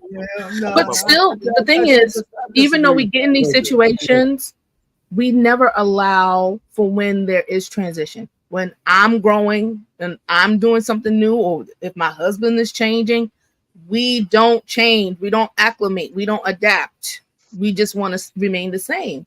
And then that's where you're like, well, there's a deficiency. You're not meeting my needs. So it's like we have to be aware and make the conscious choice every day to know that things change. Your children are going to leave. So what are you going to do after that? You know what I'm saying? If you guys are there together, okay, now what plan do we got going? Like you said, let's go back. Can we go back to the drawing board? What's our goal now for our marriage and our relationship? Or a child has passed, or a spouse has gotten sick. What you going to do then? Now I got to go somewhere else because Sally ain't hitting it for me. Like, okay, we got to know what the psyche and the mentality of people are. So let me answer this though, White School. One of the things that you said is important, but you got to anticipate if you when you get married, right, you have an anticipation, especially if you're thinking for a lifetime. One of the things you have to anticipate is that both of you guys are going to change and morph into the adults you're going to become because of life circumstances.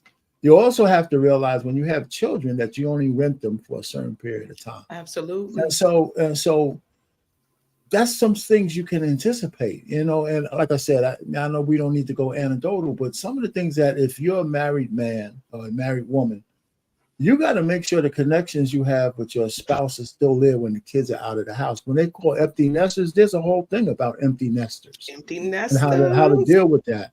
And there's a whole thing about people growing. Like, you know, of course, none of us stay the same. We realize that your wife is going to grow. You're a man, as a man, I'm going to grow and change a little bit. But it depends on what that change is. If she's changing into something that takes us outside of the plan, then we got a problem. But if my wife was like just a high school graduate, but now she wants to have a college degree, I wouldn't have any issue if she wanted to better herself or whatever craft or hobby she got in that made her happy, where I don't have to be the center of her happiness. I wouldn't have no problem with that either, because I'm not supposed to be the center of your happiness or your fulfillment for that matter. Right? So you know, I do agree with you there. There's ways to deal with that, but you got to be somewhat. You got to be able to anticipate those things, right. And if you don't, that's where we have problems. And then when you try to fix it, sometimes it's too late. Go ahead. Black folks I'm never glad play. you mentioned that, because what I'm trying to point out, what is never being taught before people get married, is the art of communicating in a real solid relationship. It's something I see in the black churches that don't even push that at all, because just like Trey was saying, if men were being honest, what about women if they were being honest? If you don't make a certain amount of money, I'm going to bail out on you. If I don't get in where I feel, I'm going to bail out on you. If I don't get cheap, I've been what they call the fly on the wall in a couple of black churches. I've been there for a good amount of years. And the amount of gossip I've heard from black women who are married and the bullshit that come out of their mouth concerning their marriage, I thought they were like, they scammed their husband. And something with the men is true as well. Because it's not one side, it's both sides. Because today's society, it's all about me. So imagine two individuals who are not selfless. Keyword, they are selfish, get into the marriage. You think they're going to be honest with one another? What's the chance of them being honest? 0. So that being right there is known why a lot of marriages don't work in today's society, because there's too much individualization going on in play where people don't care who they link with or who they mingle with. It's all about, I get my own. I could kill it, you get your own. So yeah, certain people should not get married at all because they're selfish already from the start. They're David, not selfless. Yeah. David, how am I going to be honest with a woman who isn't honest with herself? Like when I see women every day, they're playing cosplay. They're playing make-believe every day. Every day. Alicia, I got to be honest with you. You're a little bit of a breath of fresh air here. I got to be honest with you. Thank you. The femininity, the hair, it's a little bit of a breath of fresh air to see it, because I see women every day. Makeup, the wigs, the nails, the lashes, the fake booties, the big breasts. Like, it's like, how can I tell her the truth when she's lying to herself every day? Advertising. Facts. You hit it on the nail. And I've been saying that for over 2 decades. I used to laugh about it. I say, imagine if I were to have a huge platform and quiet as I see it, I'll be canceled before I get to season 2 because I'm calling out the nonsense. You say, man, they're doing this, but you wearing a wig, fake eyelashes, you got fake butt, you got fake chest, you got lipo, looking like the madam, aka you know who. I'm not gonna mention her name because you don't know the credibility. She used to be hot back then, not to look busted and disgusted. So they keep carrying on. I have a phrase. If you're not natural all the way through, you're useless to me in my eye. I don't think it's that. I don't think, listen, to me, men are sort of pragmatic and logical. I don't think that us as men, we don't want to be honest. I think men, we do calculations and equations in our head. And we say, what's the probability of how this conversation will turn out. Right? When I see a woman on the street, I'm like, damn, that's a baddie right there. I start to do the calculations in my head. If I walk up to her and say, listen, I don't really want a relationship. I just kind of want, I just want to smash. I start doing the math in my head. What are the odds? What's the probability that she's going to go for that? Right? The odds are more than likely, if she's a respectable woman with any kind of class and dignity, she's going to tell me to kick rocks, right? Mm-hmm. Right? So now that leads most men down a different path now. Now it's okay, well, I really want her. What do I do? Do I lie to her? Do I riz her up? Do I run game? What do I manipulate with? They go down a whole different path. And that's what I'm saying. Like this, listen, I think majority of men, I would love to walk up to a baddie and just like, hey, look, I don't want nothing but to put some dick in you. That's all I want. I would love to say that, but I can't. But Trey, isn't that a little extreme? No, I mean, because most men, whether you're a good man, I'm gonna let you say this after I'll be real quick. Whether you're a good man or not, for the most part, when we approach a woman for whatever reason, to get to know her, we want to smash. Thank you. So even if you don't lead with that, the bottom line is, if I'm gonna go ahead and risk rejection with a woman, it's my approach. Doesn't mean I have to go up to her and say, "Listen, I want to smash." Because most women know that if you come in to talk to them, unless they're trying to live under a rock, that in some way, shape, form, or fashion, you're going to try to get her to give you some ass, right? Mm-hmm. And you don't have to lie about it, but you don't have to lead with that either. You know what I'm saying? And that doesn't make you a liar, right? It makes you could just say hello to a woman, right? And out of all the other women, the fact that I'm saying hello to her means that somehow I'm attracted to her, and hopefully at some point I'm gonna be cool enough to get you to say, "Yo, man, come on here and hit this shit." And I'm saying, so you don't have to lead, and you're not a liar if you don't lead with, "Hey, let's go smash." You know what I'm saying? But I know what you're saying, but you can still be truthful and try to get the drawers without leading with it. That's all I'm trying to say. Go ahead, White School. Was you? No, I said he can go to the hose. That's what he had. But you don't want nobody that's respectable. You don't. You know what I'm saying? Do you want a person that's respectable? You don't. Like, I don't know. That just makes, like you said, be pragmatic. Right? I mean, I get you. Look, in my lifestyle, I don't really care about the respect. I'm here for a fun time, not a long time. No, exactly. That's what I'm saying. Like, well, just go with where they are. But what do you call men that deal with those types of women? There's an issue here. If a man says, "Hey, look, I don't want a relationship, and I'm going to do the responsible thing. I'm going to stay away from women who do want relationships. Mm-hmm. I'm going to stay away from them because I know deep down inside I don't want a relationship. I just want to smash. So I'm going to be respectable. But when a woman wants a relationship, I'm going to stay away from her.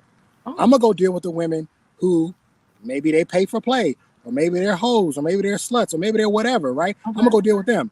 And we got a whole terminology for those type of men.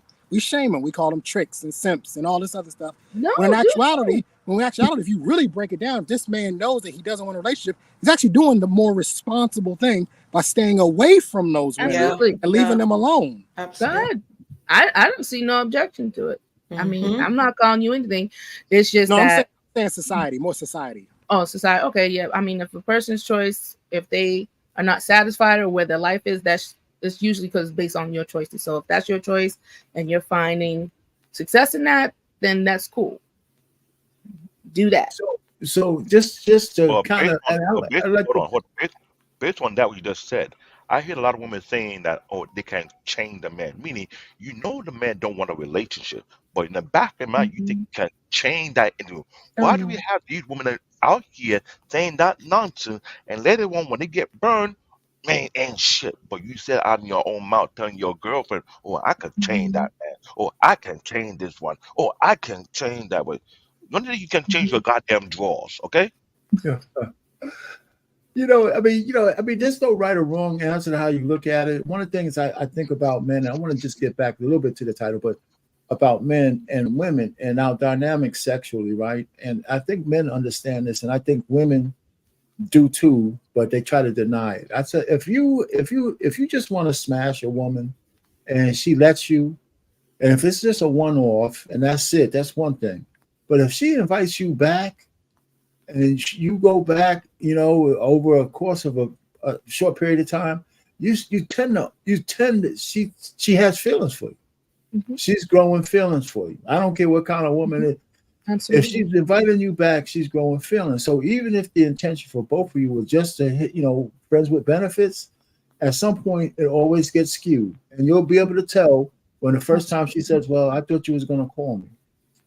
I thought you said you were going to do this. Go ahead. Or I'm a soul snatcher and I'm putting it down and she can't get enough. Oh, that too. Absolutely. I presuppose that's part of it. That's got to be part. You got to be awesome. Doing something. That's so funny. I'm saying, look, they have a phrase for it. Women get digmatized, men get pussy whipped, right? There's phrases for this. It's a real thing. I do know women who can't get out of their own way because he clapping them cheeks right. I know women like that who don't realize this dude is a POS. He is garbage, but he is destroying her every night and hitting her soul button, and she's never going to leave him. She's not going to leave him for as long. I'm serious, man. I'm serious, and the same thing for men, right? I sent Black Man a video today. Hopefully, he'll play it one of these days. But it's about a man he sees when he gets post-nut clarity, and how he starts to see everything for what she actually is. How she wasn't really that pretty. Her house is trash. She's finna get evicted. But before all of that, it's like we don't see that. So you know what I mean? Like we have our issues too. Yeah, it's not. I don't. Yeah, we do, but I don't think the equivalency is there. But you're right, though. It's funny. But hey, listen. My thing is, and Alicia, since you weren't here, I was. My basic premise for this whole live was that in a good marriage, right, one of the hardest things, the real challenge, is to stay monogamous because of our basic nature and everything else. And the other challenges that break us apart, most of them are bullshit. And but there are some showstoppers. I don't count those like adultery and abuse. I don't count. I mean, physical abuse and sexual abuse. But shit like finances, shit like I'm not happy, stuff like that. These are no reasons for me. Ridiculous. Yeah. Okay. So that's what the basic premise is. But when we brought into the basic nature of how we deal with each other, I think that's some people are not really in tune that the fact that we're human, sometimes we think we're not subject to the laws of nature. I believe we are. And we think we're smarter than we are. So it's like you're dumber than you are, because I'm getting beyond tired when I hear women, oh, you don't make me happy. Questioning, do you make him happy? Yeah, so you're happy. So your happiness is that more important than the whole relationship? Shouldn't be relying on someone else to make you happy. Man, you better preach, Alicia. You daggone right.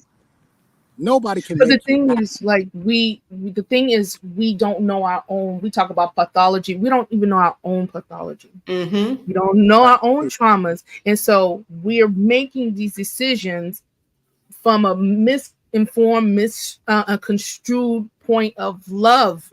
What love is, it's not somebody doing something for you. It's because it was of a deficiency that was in your childhood. Your mother was never there. So you grab and cling on to anybody that leaves you, that gives you the threat, like, okay, the trait that don't want nothing, I got to make him stay, to make him love me, to make him prove to, I got a people please. Now I'm coming out of character of my own.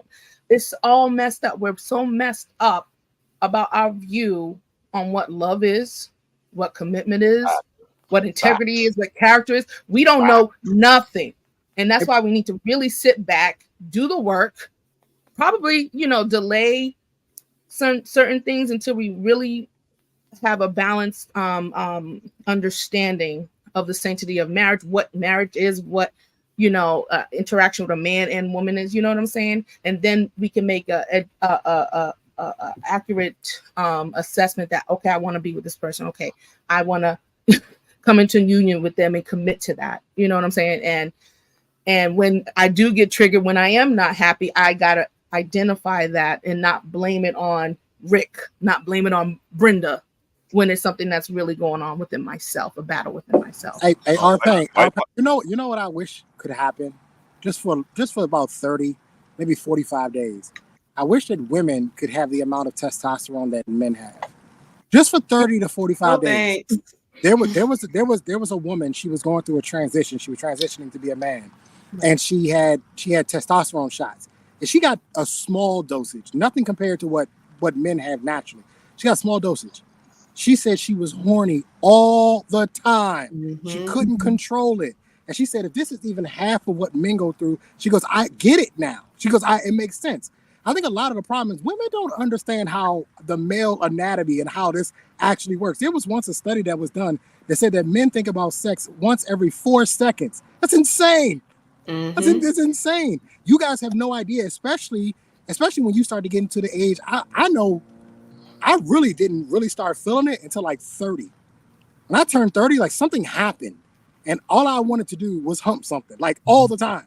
It was way worse than my teenage years. It was way worse than my teenage years. When you're prime. But it gets you're right. At least I was starting to hit prime. You're right.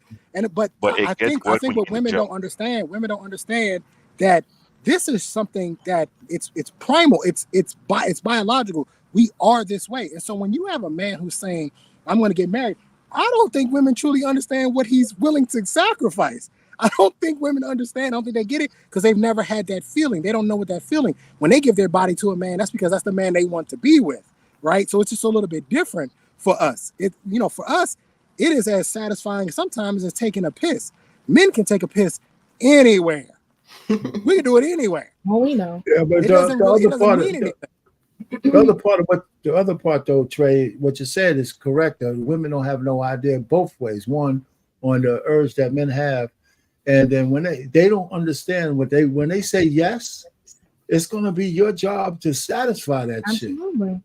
shit. And a lot of women don't say that, and a lot of men don't remind them. When you say yes to this shit, you're saying yes to being my conduit for sex. If period. And a lot of women my personal porn star. Yeah, that's what older women, as you guys said, that as Anton said. You have to instill that to your child. You have to teach them that. You have to teach them how to be a wife, please your husband in those ways. And if somebody has to tell you that. You just cannot say that sometimes, well, I'm not feeling it today. Your man is feeling it. Okay, just get through it. You know what I'm saying? Podcast, since you are saying it, let's do the anatomy. How often do the Black women who are parents teaching their daughters that to this day? How often that being taught? Not many. I talk to my daughter here and there, not sexually though, because she ain't ready for that. But I do tell her about the importance of her. Taught in that way before they get married. How often these moms even teach their daughters that? I didn't get it. Because I can tell you, for multiple decades, I didn't get it, but I teach my daughter. For multiple decades, men have been shamed on that on mainstream media a lot. So let's not forget the catalyst to this mess.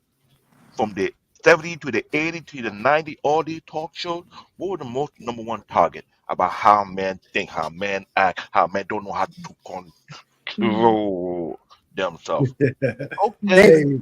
David, I don't think women understand. How you doing? Go ahead, Trey. David, I don't think women understand. From the moment we wake up now, all you women have been in the bed with a man and felt that thing poking you in the booty or poking you in the back.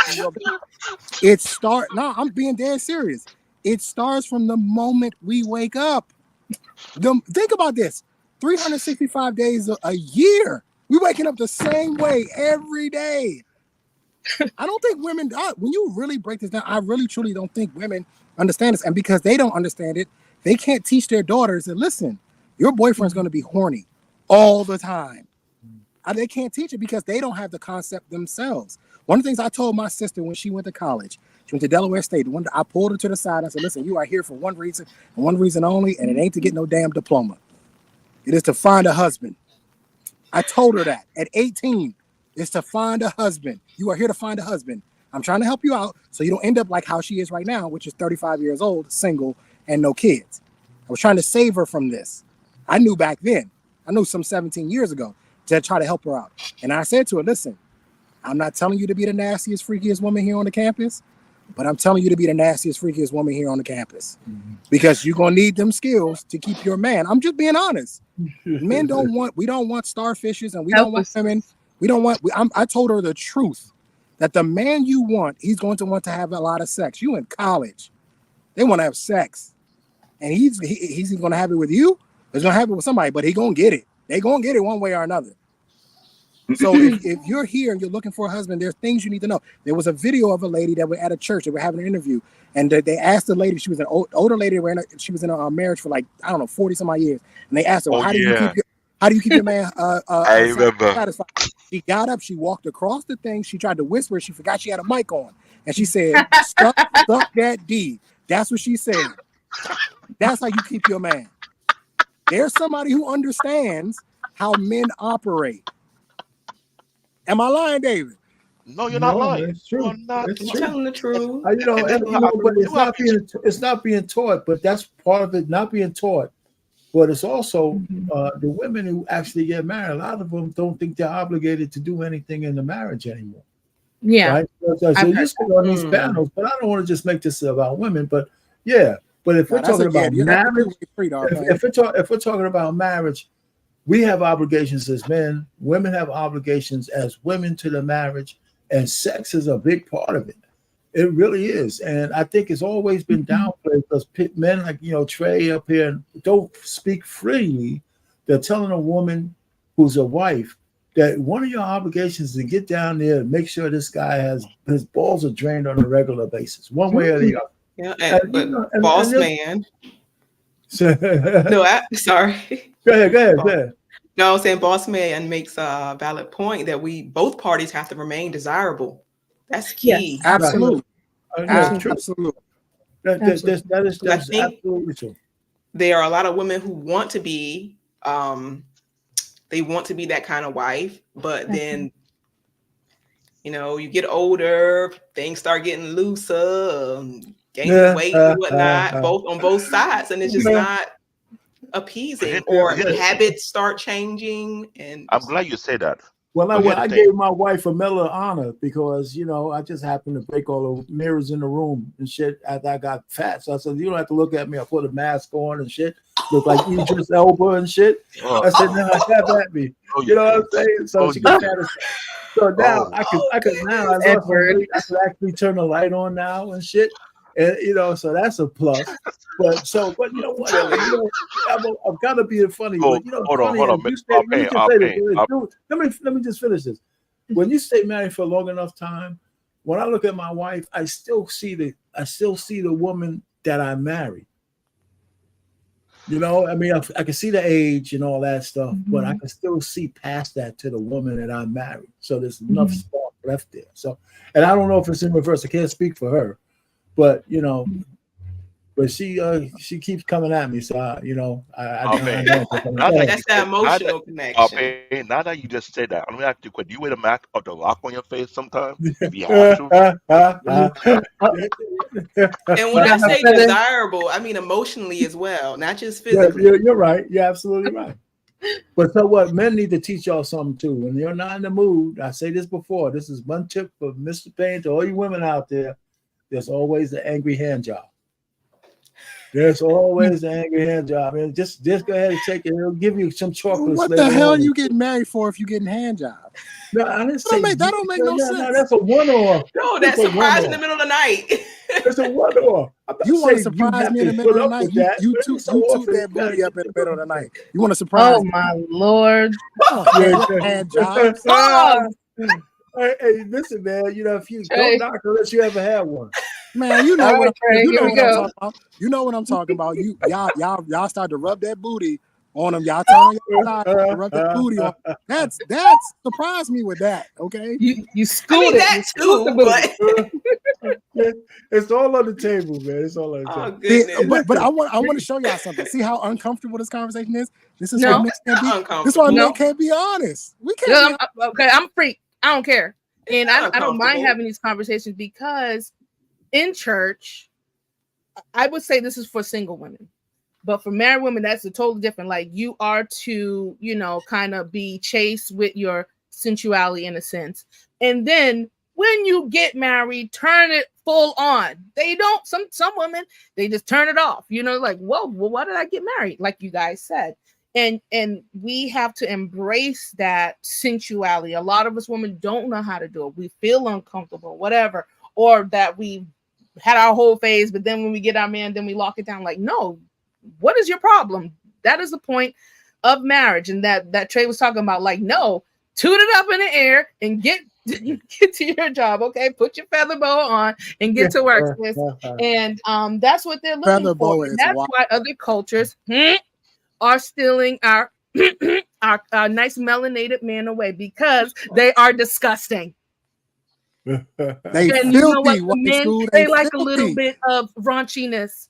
And so if we would be in our full glory, because I think a lot of other cultures do want to emulate us, why aren't we at the top of our game as Black women? You know what I'm saying? Get right, eat good, stay slim, stay in the gym, keep ourselves together, don't get complacent, be the best that we can be for our husbands, you know, so that he can come home, like our Payne said, just to put that head down in that lap, or maybe be amused at it, and like just be like, cool, all right, turn him out, okay, cool. But it's like, I don't know why we don't see this as important, you know, as amongst other things. Why can't we balance? Before we get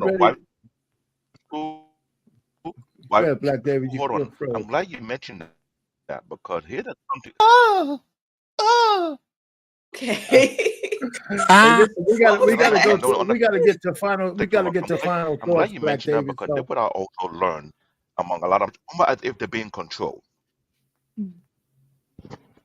Sorry, this was like you're kind of breaking up a little bit. Oh, no, listen, let's go down. Listen, after this show is Embrace the Grace coming up after this at 9:30. But you know, let's go around for some final thoughts. Trey, you up there first. Go ahead, man. Hit the audio first, whatever your final thoughts are. Yeah, I mean, somebody made a good point in the chat, but shout out to Boss Man. You know, listen, you know, I would imagine that all of you married folk, most of y'all had premarital sex. Most of y'all did. Y'all might not be honest about it, but most of y'all did have premarital sex. And if you was the nasty, freaky little thing before y'all got married, like Steph said, we need to max that thing out. Turn the volume all the way up. Right? I married you. I committed to you. Now I'm expecting all the glory. I'm expecting it all now. And I don't think there's anything. One of the things I love to see with married couples, you'll ever see that married couple that's like nasty. Like they don't care. They PDA anywhere, right? They grabbing her on the booty, smacking her on the booty, they tongue kissing. But I look at them like, that's the type of marriage, if I were to ever get married, that's the type of marriage I want. I'm not going to hide the fact that I find my wife attractive and she's fine and she's a baddie and I can't keep my hands off of her. No, I would never do that. I'm not going to act correct in public. I mean, there's a certain places that's inappropriate, I would imagine. But if we out and about, no, that's my wife. And I don't see that enough. When I used to be overseas, I would see so many couples overseas holding hands. And you come back to America, you don't see couples hold hands anymore. You know what I mean? Like right. Yeah, they're on the phones, right. So you know what I mean? Like there's a lot to this. I would imagine that it's perfectly okay. But the monogamy issue, I think we have to start being completely honest. I think we're past the generation to explain it to women who are over the age of 21, probably over the age of 18. I don't think you're ever going to be able to get them to understand it. But you need to start. I have a 5-year-old daughter. I'm going to have to sit her down and listen. This is how men think. This is what he wants from you. And guess what, baby? You're never going to be Asian. And you're never going to be a white girl. And you're never going to be a Spanish girl. And most times men want monogamy. Most times men want variety. You're not going to be able to satisfy him in the way you are.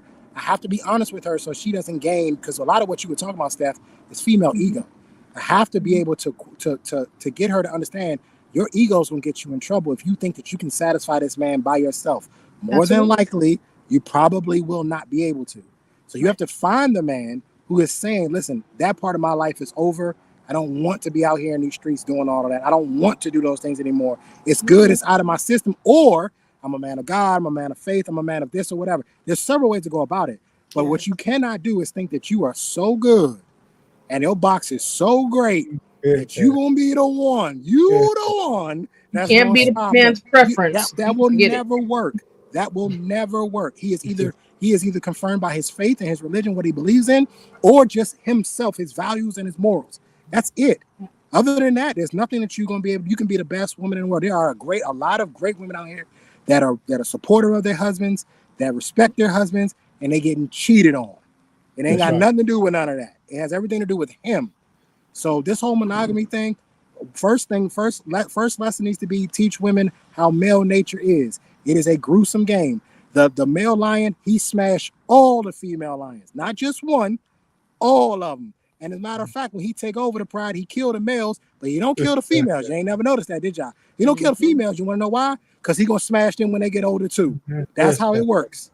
So you got to understand that that's the primal nature of men. Got to teach young women, this is how men think, this is how men move, and this is what you should be looking for out of a man to get the type of man that you want, which is a man who's not out here sticking his Johnson and everything that moves. Trey and you guys, does that message come more effectively from the father or the mother? I personally think it comes more effectively from the father. I think the dad has to sit his daughter down and say, hey, look, like, you know what I mean? Like my uncle used to tell, I have 3 female cousins.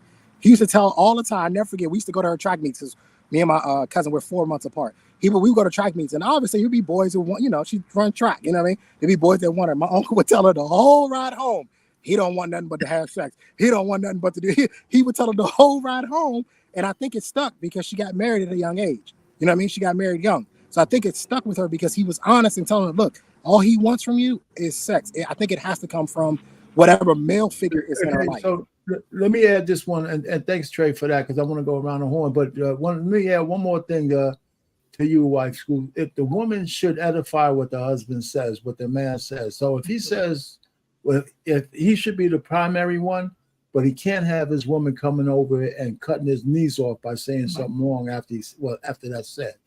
And it could be her own experience, but don't say the wrong thing to short circuit. Bolo TV, man, we getting ready to cut out of here, man. But if you have something real quick to say, man, say something. So, because I got to go around the horn. No doubt. Thank you for having me. I appreciate it. Salutations. How you doing? How you doing? And my G. Is that great? Is that David? In the background? You said Trey? Is that Gray Pill in the background? No, I don't think so. No Gray Pill. Okay. So what's going on, Payne, everybody on stage? I don't know how much you heard about the show. We getting ready to pull out of here. Yeah, well, it's very important for, the husband to set the tone. And it's very important for the wife to show forth and back the husband. In other words, meaning if they have to show a united front. And that's the issue. The issue is there is not a united front.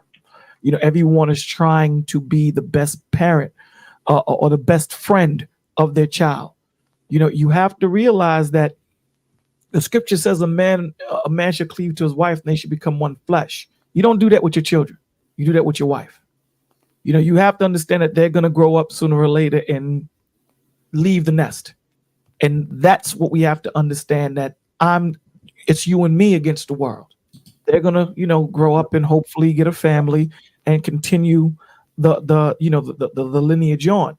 So, with the brothers, we need to understand who we are, understand what our intentions are, what our direction is before we jump into, husbandry. And understand it's not about trusting the plan. Because a lot of us get caught up in trusting the plan. It's about trusting the man. Because sometimes plans are going to fail. But when you know that man is walking in the line of God, you know that we're going to get back on our feet. So I thank you guys for having this conversation. Sorry for holding you up. Have a blessed night. You all. All right. Thanks for stopping by even for a short period of time. Hey, Black David, what you got, man? Final thoughts. My final thought is this. To stay monogamous, you need to have an open channel of communication right off the bat. You can't be hiding no hidden agenda. You can't be bullshitting nobody. Because that's something I learned being a servant in the church. And I've noticed a lot of people who get divorced is because of communication. Majority of the time. They don't know how to communicate with one another. I've seen all these books out there. Women from Venus, men from Mars. Women respond to love, men respond to respect. The problem is, how do you communicate to your spouse. That is the issue. And for what I'm seeing with today's society, women are giving their extra edge to be disrespectful when they come to them about their problem and their issue. Because I'm not saying that's not all the case for all men. There's some men out there, or good amount of men, who don't mind sitting down and have that conversation with their spouse. But for some apparent reason, the women feel like they can disrespect and feel like there's no consequence, there's no responsibility behind that. Because I've seen it a lot.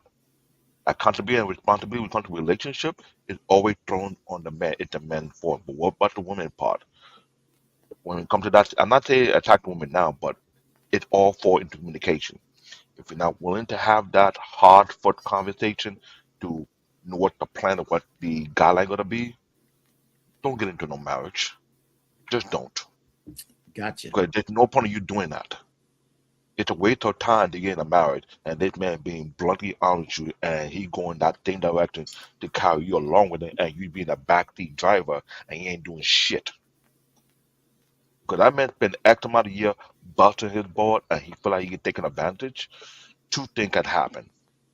Either he get vindictive and take it out on every woman, or he want to keep to himself and say, I don't trust no one. I've seen good men turn that way. And I already became one of them already. Because I'm in the place whereby for you to convince me, you gotta climb the highest mountain. Otherwise, I think all women are the same to me. Because I've been betrayed before. I don't take betrayal very likely. That's And another just thing, my hand is not. rollerblade, man. Another thing, my hand is not registered. So don't try to bring anyone to jump me because that I'm coming. Hey man, thanks for the production, man. I appreciate it. Alicia, what do you got? Your final thought. Hey, well, number one, we really should focus on teaching our children the value of knowing themselves. I think it should be mandatory that they go through some type of rites of passage where a portion of that is where they have time alone to get to know who they are and what they not only want, but what they need out of life. Granted, that does change, you know, as we go through different phases in our life, but overall what they need, and decide whether or not that's something for them, monogamy, if that's something for them. And if it is, determine the goal of the marriage at the beginning. Determine the goal of the marriage. Be honest with your partner.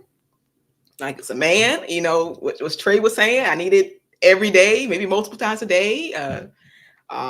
As a woman saying, hey, I need some emotional stability. Yes. I need you to provide for me emotional, more so than you need me provide for you physically. And find the balance. And if there's children involved, figure out how that's going to work. And when the children are gone, that as well. When your libido is gone, if you get in an accident and your thing falls off, or you know, have it all planned out. I'll plan out. But we can't foresee every scenario. But if that's something you truly want, you have to work through it. And as everyone said, communication is the key. And remain desirable physically and mentally. You know, that's great to stay in the gym, but if you're getting dumber as you're getting older, that's not cute. That's very good. Because there are a lot of there are a lot of olders out there, not elders, if you know what I mean. I got you. All right, thanks for coming up too. I appreciate that. And White School, what you got? Well, I just had a blast. I wish that we could see a rise in numbers of monogamy, but studies saying that people have all these backup plans. Oh God. I don't know if it will ever change. It just seems like the more rope we have given more people, the worse they've done with their choices. If you decide to be monogamous, know that it does take work. You have to communicate with your partner. Even before, again, you have to communicate. You have to make a mass amount of observations, a mass amount. And because you're going to be joined to this person and then you're going to procreate with this person. And that all takes consideration. Like if you're not ready to be selfless, do not even go down that path. Like they said, it's a waste of time. But there is a beauty in monogamy, as Trey said. The forever bachelor has said, I want to be able to show off this is the person that I love and that I can't keep my hands off. And so there is a beauty to it if we put the work in it to have it as our goal, right? So there's noise in the background. So it's a beautiful thing if you can work for it. It's work. Rihanna, okay? So make it work, okay? We can do it. Well, all right. So let me just add to before I go. Thanks, BMU, for me coming and using your platform to say all this stuff. I have these ideas. I said, let me just throw this out there. But anyway, I appreciate everybody coming up here. Wife School, Alicia, Black David, everybody coming up on the panel. All the folks in the chat. There's a lot of people there. Trey in the background up there. I think it's been a blast. I believe in monogamy. I believe that when you make that choice, you got to do a couple of things. One, you got to make sure you stay out of the position of where infidelity will happen. You know, you got to stay away from those kind of things, and you got to purposely do that. Now, nobody gets through life without having the dreams of, like, especially a guy hitting another honey.